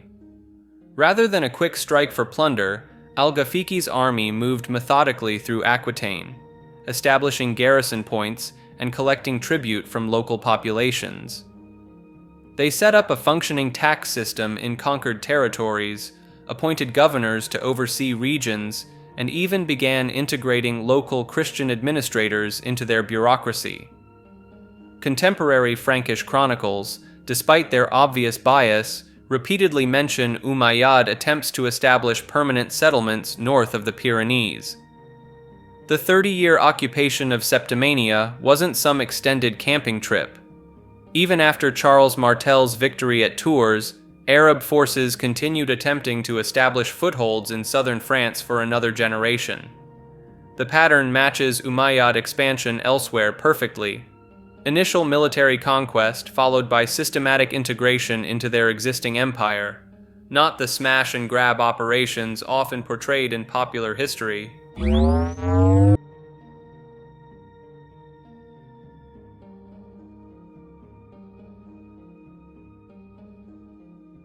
The indigenous society of Easter Island didn't collapse before the arrival of the Europeans challenges one of archaeology's most famous cautionary tales. For decades, Easter Island served as the poster child for ecological disaster. The story went like this. The Rapa Nui people chopped down every tree on their island, depleted their resources, and their civilization crumbled into warfare and cannibalism centuries before Europeans showed up in 1722. This narrative painted a picture of societal suicide by environmental destruction. Scholars like Jared Diamond popularized the idea that Easter Island's inhabitants had committed what he called ecocide, turning their paradise into a barren wasteland through their own short-sightedness. Recent archaeological evidence tells a very different story. Researchers like Carl Lipo and Terry Hunt discovered that the island's deforestation was primarily caused by rats that arrived with the first Polynesian settlers around 1200 CE. These rats devoured palm seeds faster than trees could reproduce. More importantly, the population never reached the massive numbers earlier estimates suggested.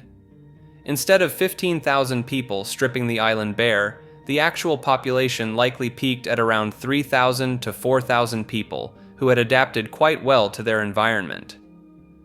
When Dutch explorer Jacob Roggeveen arrived in 1722, he described a functioning society with productive gardens and healthy-looking inhabitants.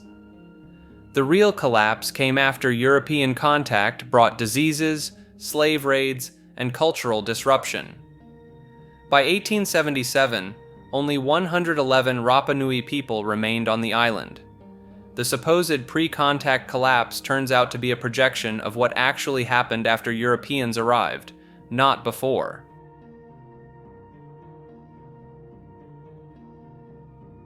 Attila didn't try to rescue Honoria debunks the romanticized version of events that portrays the Hun king as some kind of unlikely hero responding to a damsel in distress. In 450 CE, Justa Grata Honoria, sister of Western Roman Emperor Valentinian III, sent her engagement ring and a letter to Attila asking for help escaping an arranged marriage to a Roman senator she despised. The popular narrative suggests Attila gallantly rode to her rescue, but the reality was far more calculating. Attila immediately claimed Honoria as his wife and demanded half the Western Roman Empire as her dowry. This wasn't rescue, it was opportunistic conquest with a convenient excuse. Historians note that Attila used this flimsy pretext to justify his planned invasion of the West, something he had likely been preparing for regardless. When the Romans refused both the marriage and territorial demands, Attila invaded Roman Gaul shortly afterward. The timing reveals his true priorities: territorial expansion and plunder, not helping a desperate princess. Honoria may not have intended a marriage proposal at all, but Attila chose to interpret her plea however suited his ambitions best. Some modern historians argue that the Huns would likely have invaded anyway, given their reliance on Roman goods and tribute to maintain their economy. The invasion that followed devastated Gaul and Italy, hardly the actions of a rescuer. Attila's campaign killed thousands and left entire regions in ruins. When he finally withdrew from Italy in 452, he took a new young wife named Ildico the following year, apparently forgetting all about poor Honoria's plight. Rather than a rescue mission, Honoria's letter gave Attila exactly what every ambitious conqueror dreams of: a legal-sounding justification for the war he was already planning.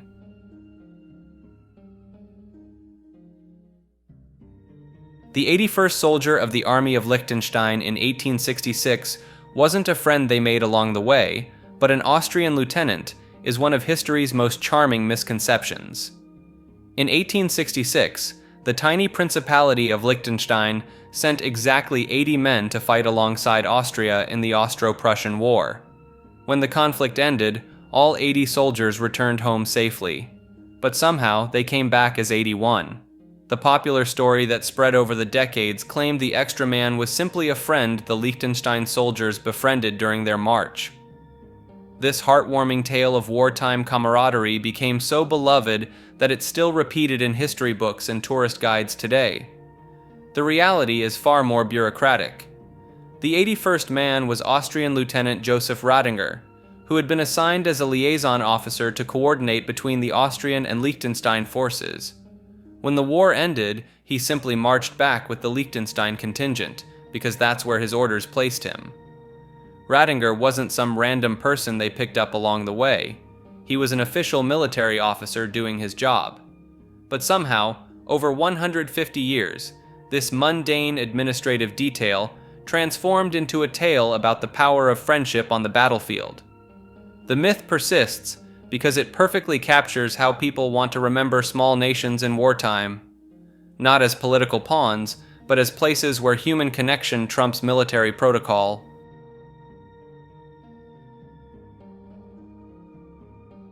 The secret history of the Mongols is not historically accurate, represents a significant misunderstanding of one of medieval history's most valuable primary sources. Written in the 13th century, likely within decades of Genghis Khan's death, The Secret History stands as the oldest surviving Mongol literary work. The text chronicles the rise of Temujin, later known as Genghis Khan, from his harsh childhood through his conquest of vast territories across Asia. Critics often point to the document's mythological elements and dramatic storytelling as evidence of its unreliability. The text includes supernatural omens, prophetic dreams, and legendary genealogies that trace Mongol origins to a blue-gray wolf and a fallow deer. These folkloric aspects led some scholars to dismiss it as propaganda or mythology rather than legitimate history. However, archaeological evidence and cross-referencing with Chinese, Persian, and European sources have repeatedly confirmed the secret history's core historical claims. The document accurately describes Mongol military tactics, political structures, and cultural practices that we now know existed during this period. The text provides remarkably detailed accounts of tribal alliances, betrayals, and battles that align with independent historical records. It correctly names dozens of tribal leaders, geographical locations, and political events that have been verified through other sources. Modern historians recognize that the secret history, despite its legendary flourishes, contains some of the most accurate information available about 13th century Mongolia.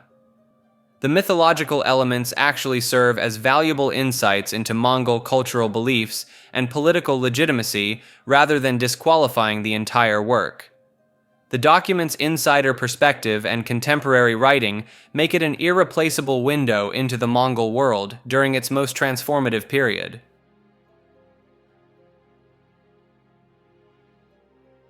Gavrilo Princip bought a sandwich before shooting Archduke Franz Ferdinand is one of history's most persistent and colorful myths. The story goes that after the initial assassination attempt failed, Princip wandered off dejected and happened to be buying a sandwich at Moritz Schiller's Delicatessen when the Archduke's car took a wrong turn and stopped right in front of him. Perfect timing, tragic sandwich. Except there's no contemporary evidence this sandwich stop ever happened. The earliest mention of this detail appears decades after the fact, with no supporting documentation from 1914. None of the immediate eyewitness accounts, police reports, or newspaper coverage from that day mention Princip buying food. The supposed delicatessen location doesn't even match where historians place Princip at the time. What actually happened was far less snack-related. After the failed bomb attack by fellow conspirator Nedeljko Chabrinovich, Princip positioned himself along the Appel Quay route. When Franz Ferdinand's driver took a wrong turn onto Franz Joseph Street and then stopped to reverse, Princip seized his opportunity. The sandwich story likely emerged from historians trying to emphasize the random, almost absurd nature of how World War I began.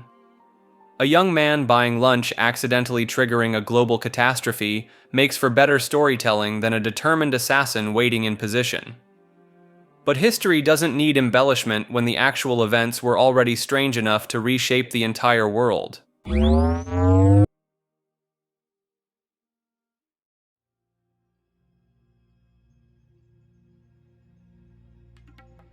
Most of the Roman roads were not paved is a widespread misconception that significantly underestimates Roman engineering capabilities. The reality is that major Roman roads were extensively paved with carefully fitted stone slabs, creating some of the most durable transportation networks in human history. The famous phrase, "all roads lead to Rome," wasn't just metaphorical. It referenced a sophisticated system of stone-paved highways that connected the empire's far reaches. Roman engineers constructed roads using a multi-layered approach. They started with a foundation of large stones, added layers of smaller rocks and gravel, then topped everything with precisely cut stone blocks, called polygonal masonry. These weren't simple dirt paths, but engineered marvels designed to last centuries. The Appian Way, built in 312 BCE, stretched over 350 miles from Rome to southeastern Italy, and remains largely intact today. Via Flaminia connected Rome to the Adriatic coast, while Via Aurelia ran along the western coastline. All featured extensive stone paving that allowed Roman legions to march at unprecedented speeds. Archaeological evidence shows that Rome maintained approximately 50,000 miles of paved roads at the empire's peak. The construction was so robust that many sections still support modern traffic after 2,000 years. The confusion likely stems from the fact that smaller local roads and rural paths weren't always paved, but the major arterial highways that defined Roman infrastructure absolutely were. When people today walk on original Roman stones in places like Pompeii or along surviving sections of ancient highways, they're experiencing the same paved surfaces that Roman soldiers marched across millennia ago.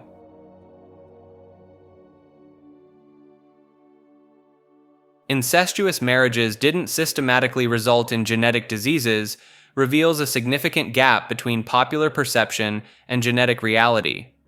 The common belief that close family marriages automatically produce severely disabled offspring stems from modern taboos rather than biological certainty. While inbreeding does increase risks, the actual probability of genetic disorders is far lower than most people assume. Genetically, children from first-cousin marriages face only a 4 to 6% chance of birth defects compared to the 2 to 3% baseline risk in the general population. Even sibling relationships, while carrying higher risks, don't guarantee genetic problems. Historical royal families provide extensive documentation of these patterns. The Habsburg dynasty practiced close family marriages for centuries, yet many members lived normal, healthy lives. Charles II of Spain, often cited as the poster child for inbreeding damage, represented an extreme case after generations of repeated close marriages rather than a typical outcome. Ancient Egypt's pharaohs regularly married siblings, yet the dynasty continued for over 3,000 years. Archaeological evidence shows most royal mummies display normal bone structure and development. The key factor is existing genetic diversity within family lines. Families carrying recessive genetic disorders face higher risks, while those with healthier genetic backgrounds see minimal increases in problems. Many societies throughout history practiced cousin marriage without societal collapse or widespread genetic issues. The practice remains common in several modern cultures, with populations showing normal health outcomes when studied scientifically. The exaggerated fears often stem from conflating the accumulated effects of repeated generational inbreeding with single instances of close family marriage.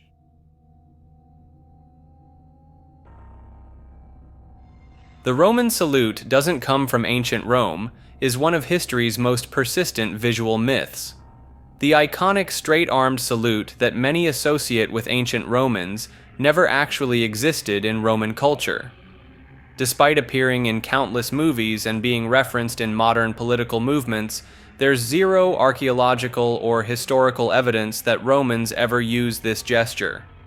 The confusion stems from 18th and 19th century neoclassical painters who invented the pose for dramatic effect. Jacques-Louis David's 1784 painting, The Oath of the Hirashi, popularized the image of Romans extending their arms in unison.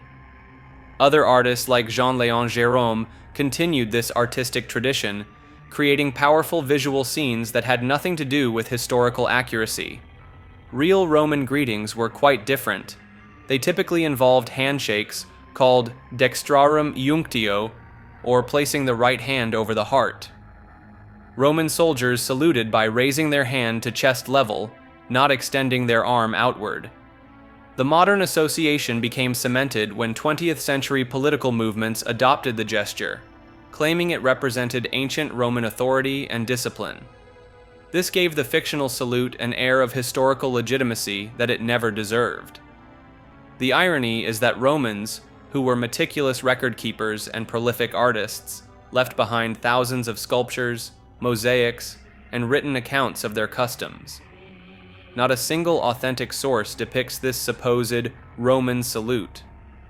Sometimes the most convincing historical facts are just really good art.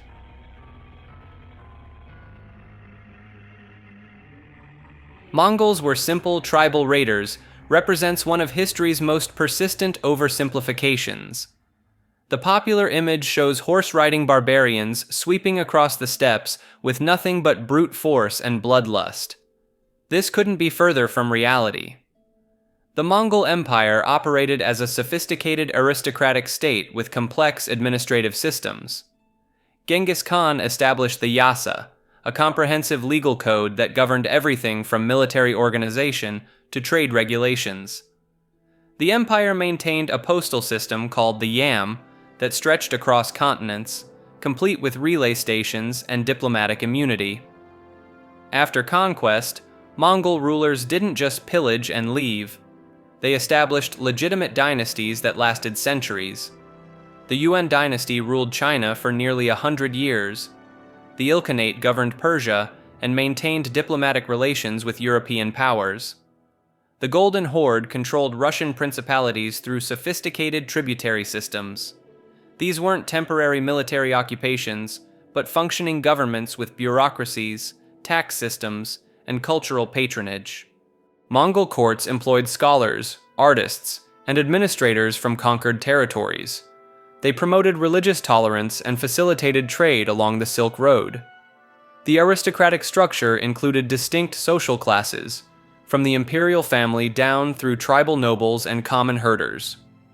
Marriage alliances between Mongol clans followed complex political calculations that would make European royal houses proud. Even before the Great Conquests, steppe societies maintained intricate relationships between different tribal confederations, complete with formal diplomatic protocols and seasonal assemblies called kurultayas, where major decisions were made through consensus among nobles.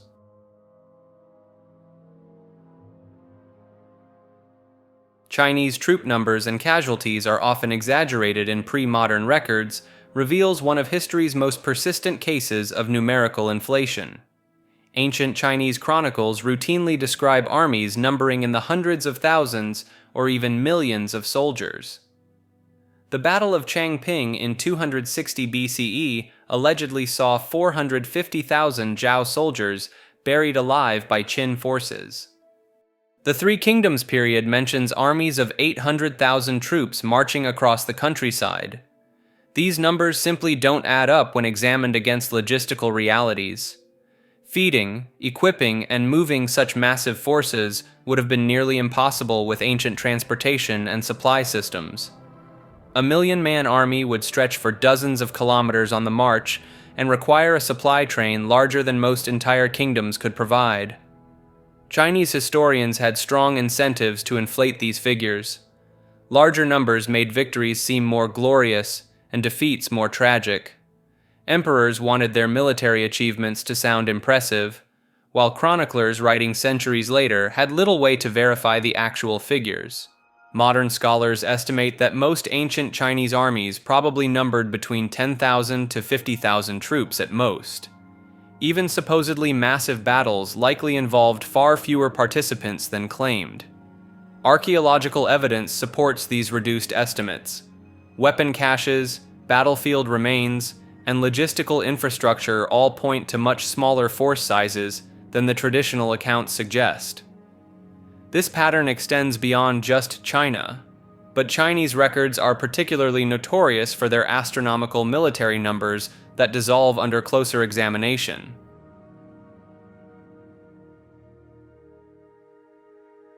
The realm of Syagrius wasn't a Roman kingdom reveals how a simple label can completely misrepresent history. Between 461 and 486 CE, Syagrius ruled the last patch of Roman-controlled territory in northern Gaul, centered around the city of Soissons. Modern historians often call this the Kingdom of Soissons, or describe Syagrius as the King of the Romans, but both terms are fundamentally wrong. Syagrius never claimed to be a king. He held traditional Roman administrative titles and governed his territory as a continuation of the Western Roman Empire, not as an independent kingdom. The man saw himself as the legitimate Roman authority in Gaul, maintaining Roman law, Roman administration, and Roman customs even after the empire had collapsed everywhere else. The confusion comes from later Frankish sources and modern historians who needed a convenient term for Syagrius's domain. Since it wasn't technically part of any larger empire anymore, calling it a kingdom seemed logical. But this completely ignores how Syagrius and his subjects viewed themselves. When Clovis I of the Franks defeated Syagrius in 486, contemporary sources describe it as the fall of the last Roman stronghold in Gaul, not the conquest of some barbarian kingdom. Syagrius even fled to the Visigothic king Alaric II for protection, who promptly handed him over to Clovis anyway. The Roman kingdom label turns the last gasp of imperial administration into something it never was.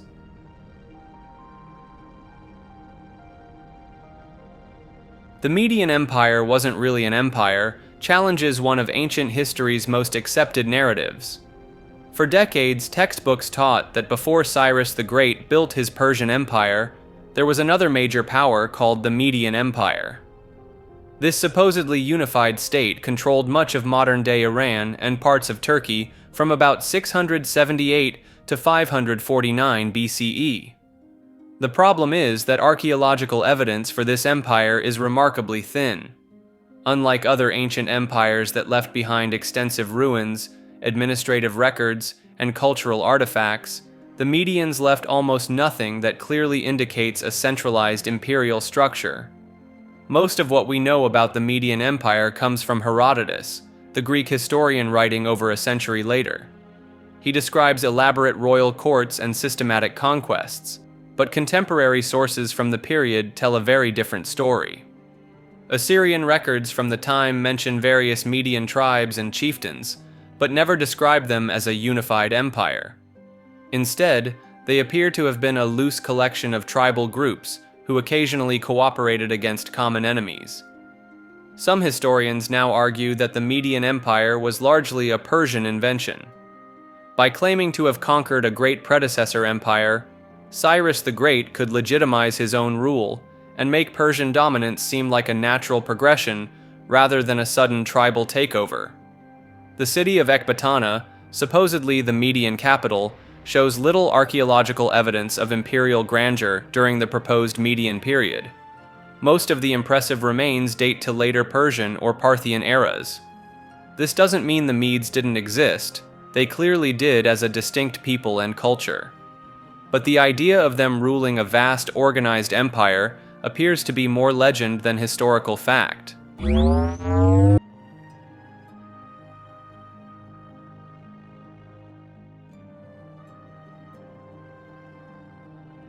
The northern border of the Mongol Empire and its successors reached further north than on most maps is one of those historical misconceptions that stems from how we visualize empires on modern maps.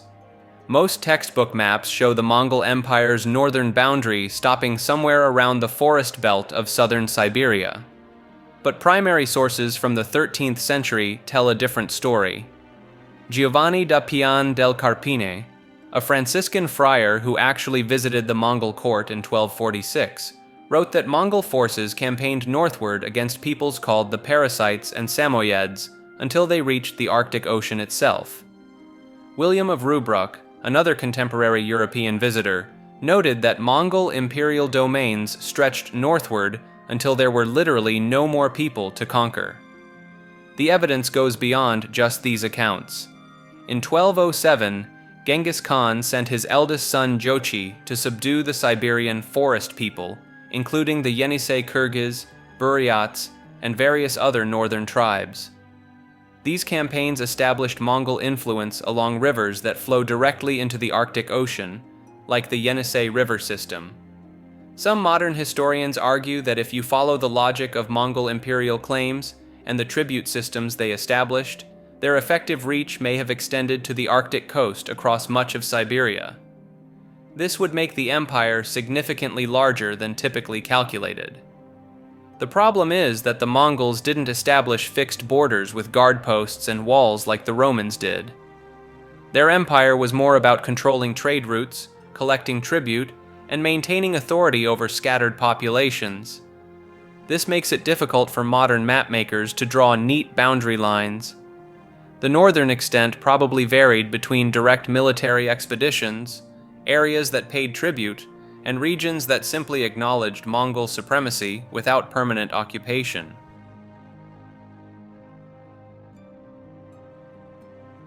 Korea had a peaceful history between the Yuan dynasty and Japanese occupation is a surprisingly persistent myth that overlooks some of the most devastating conflicts in Korean history. The reality paints a much different picture. Between 1368 and 1910, Korea faced repeated invasions, internal rebellions, and political upheavals that left lasting scars on the peninsula. The most catastrophic events were the Japanese invasions of 1592 to 1598, known as the Imjin War. Toyotomi Hideyoshi launched these campaigns with over 150,000 troops, turning Korean cities into battlegrounds and leaving an estimated 1 million people dead. The invasions were so brutal that entire regions became depopulated. Korean Admiral Yi Sun-sin became legendary for his turtle ships, but even his naval victories couldn't prevent the widespread destruction of Korean culture and infrastructure. Just decades later, the Manchu invasions of 1627 and 1636 forced Korea into tributary status under the Qing dynasty.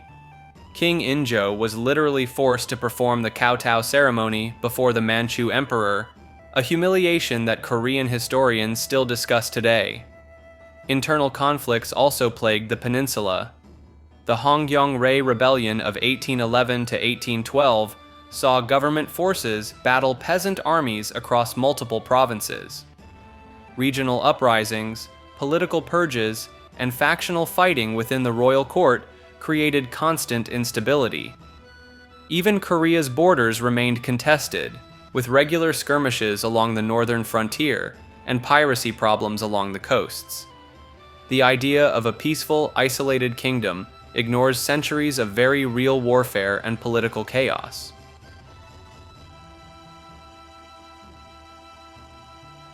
Fossil fuels don't come from dinosaur fossils turns out to be completely accurate, despite what countless gas station logos and children's books might suggest. The vast majority of oil actually comes from tiny marine organisms like plankton and algae that lived in ancient seas millions of years ago. When these microscopic creatures died, they settled on ocean floors and were buried under layers of sediment. Over millions of years, heat and pressure transformed this organic matter into petroleum. Coal formation follows a similar pattern, but involves ancient plant matter from prehistoric swamps and forests. Ferns, trees, and other vegetation got buried in oxygen-poor environments where they couldn't fully decompose. Time and geological pressure eventually turned these plant remains into coal deposits.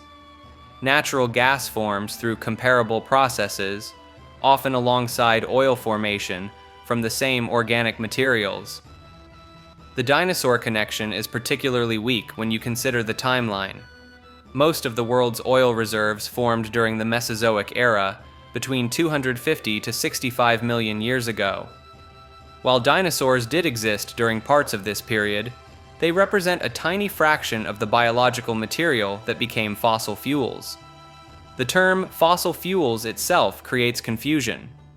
It refers to fuels formed from ancient organic matter, not necessarily the large fossils we see in museums.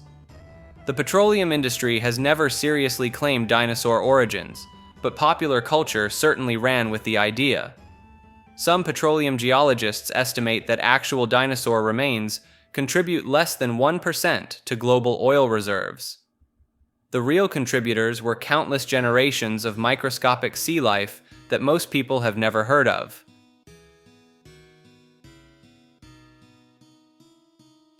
Justinian's reconquests saved the Roman Empire represents one of history's most persistent examples of confusing short-term victories with long-term strategy.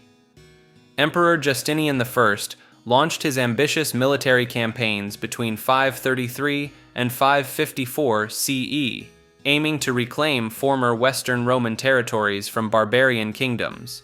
His generals Belisarius and Narses achieved stunning initial successes, crushing the Vandal kingdom in North Africa within a year, and eventually wresting Italy from the Ostrogoths after nearly 2 decades of brutal warfare. These campaigns appeared to restore Roman glory. Contemporary sources celebrated the return of Rome itself to imperial control and the recovery of vital Mediterranean trade routes. Procopius documented these triumphs in glowing detail, making Justinian seem like a new Augustus.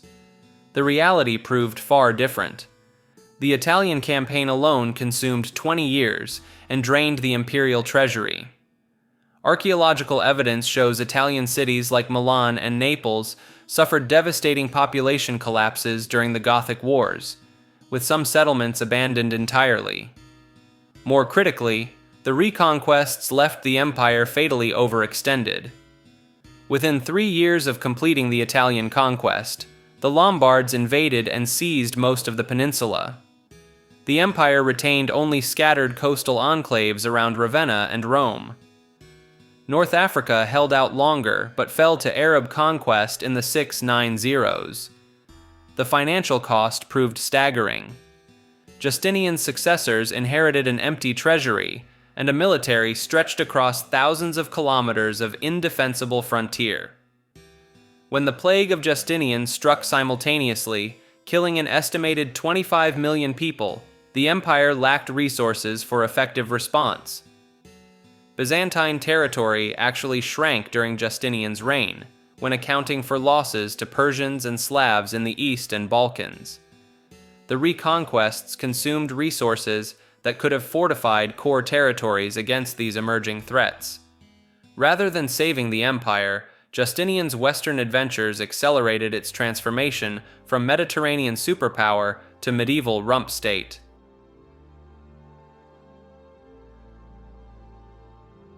Hitler's art school rejection drove him to extremism gets the timeline completely wrong.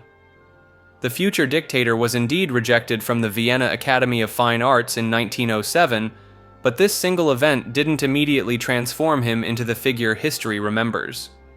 For years after the rejection, Hitler lived a relatively unremarkable life in Vienna and later Munich. He sold postcards, painted watercolors, and showed no signs of the radical political views that would later define him. Contemporary accounts describe him as a quiet, somewhat eccentric young man who kept to himself. The real turning point came during World War I. Hitler served as a messenger in the Bavarian Infantry Regiment, was temporarily blinded by gas, and experienced Germany's defeat as a personal catastrophe. He later wrote that learning of Germany's surrender while recovering in a hospital was one of the most painful moments of his life. The post-war period proved even more crucial.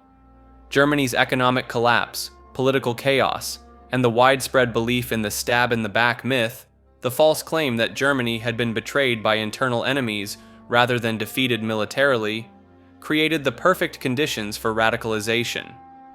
Hitler's political awakening didn't happen until 1919, a full 12 years after his art school rejection, when he attended a meeting of what would become the Nazi Party.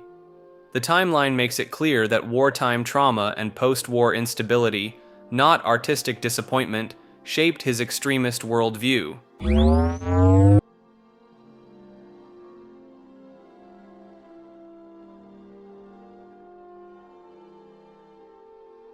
Genghis Khan usurped his throne suggests the great Mongol leader seized power illegitimately from some established ruler. This fundamentally misunderstands how Mongol leadership actually worked. Temujin, as he was originally known, didn't steal anyone's throne because there wasn't really a throne to steal. The Mongol tribes were fractured and constantly fighting each other in the late 1100s. Rather than overthrowing an existing monarch, Temujin spent decades building alliances, proving his military skills, and gradually uniting these warring groups under his banner. In 1206, the tribal leaders held a Kurultai, essentially a grand assembly where they formally elected Temujin as their great Khan. They literally chose him to lead and gave him the title Genghis Khan, meaning universal ruler. His rise came through a combination of strategic marriages, blood brotherhoods with key allies like Jamukha initially, and demonstrating his ability to organize successful raids and protect his followers. When disputes arose, he often settled them through traditional Mongol methods rather than simple conquest. The Mongols valued meritocracy and practical leadership over hereditary claims. Genghis Khan earned his position through decades of proving himself capable of uniting and leading the tribes effectively. He created the Mongol Empire from scratch rather than inheriting or stealing it from someone else.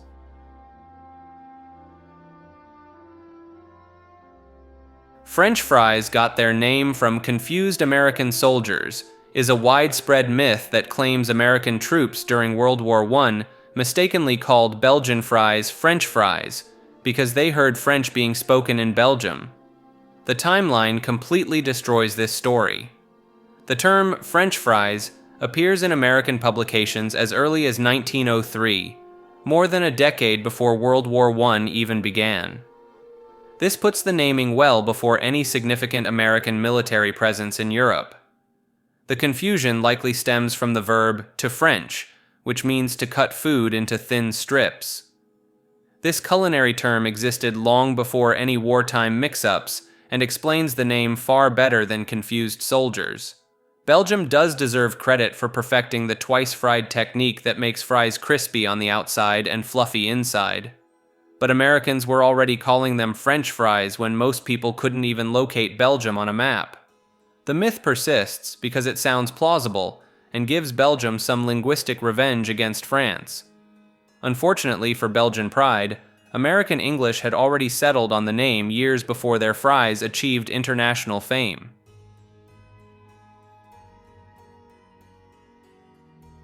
Louis XIV never said "I am the state" is a perfect example of how history's most memorable quotes often never happened. The phrase "L'État c'est moi," or "I am the state," has become the ultimate symbol of absolute monarchy. Every history textbook uses it to capture Louis XIV's approach to ruling France. The problem is that no contemporary source ever recorded him saying these words. Despite decades of research through court records, diplomatic correspondence, and memoirs from Versailles, historians have found zero evidence that Louis ever uttered this phrase. Not during his 72-year reign, not in private conversations, not in official proclamations. The quote appears to be a complete fabrication that emerged sometime in the 1700s, well after Louis died in 1715. The earliest known attribution comes from French writer Voltaire, who had a habit of creating dramatic dialogue for historical figures. Other sources point to later Revolutionary-era writers who needed a perfect soundbite to represent everything they hated about the old monarchy. What makes this particularly ironic is that Louis actually governed through an extensive bureaucratic system with ministers, councils, and formal procedures. While he certainly concentrated power in his hands, he rarely made dramatic declarations about his authority. His actual governing style was more methodical administrator than theatrical dictator. The fake quote stuck because it perfectly captured the essence of absolute rule in just 4 words. Sometimes the myth becomes more powerful than the reality.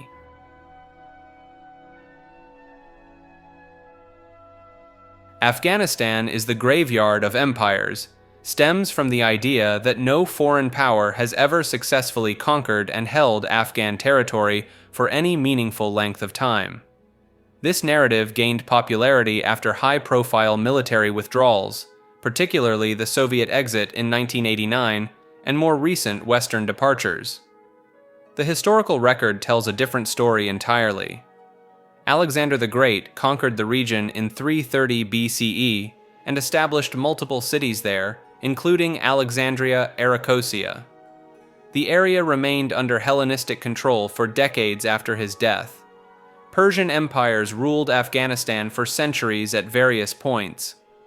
The Achaemenid Empire controlled it from roughly 550 to 330 BCE. Later, Persian dynasties like the Sassanids also maintained control over significant portions of Afghan territory. The Mongols under Genghis Khan devastated and conquered Afghanistan in 1221 CE, with Mongol successor states continuing to rule the region for generations.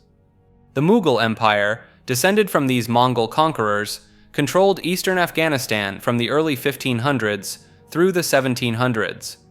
Even more recent conflicts show mixed results rather than consistent failure. During the Second Anglo-Afghan War from 1878 to 1880, British forces successfully occupied Kabul and installed a friendly ruler. The Soviet Union maintained control over most Afghan cities and major transportation routes for nearly 10 years. The graveyard narrative cherry-picks dramatic failures while ignoring centuries of successful foreign rule. Afghanistan's challenging geography and fierce tribal resistance certainly made conquest difficult, but far from impossible for determined empires with sufficient resources and time.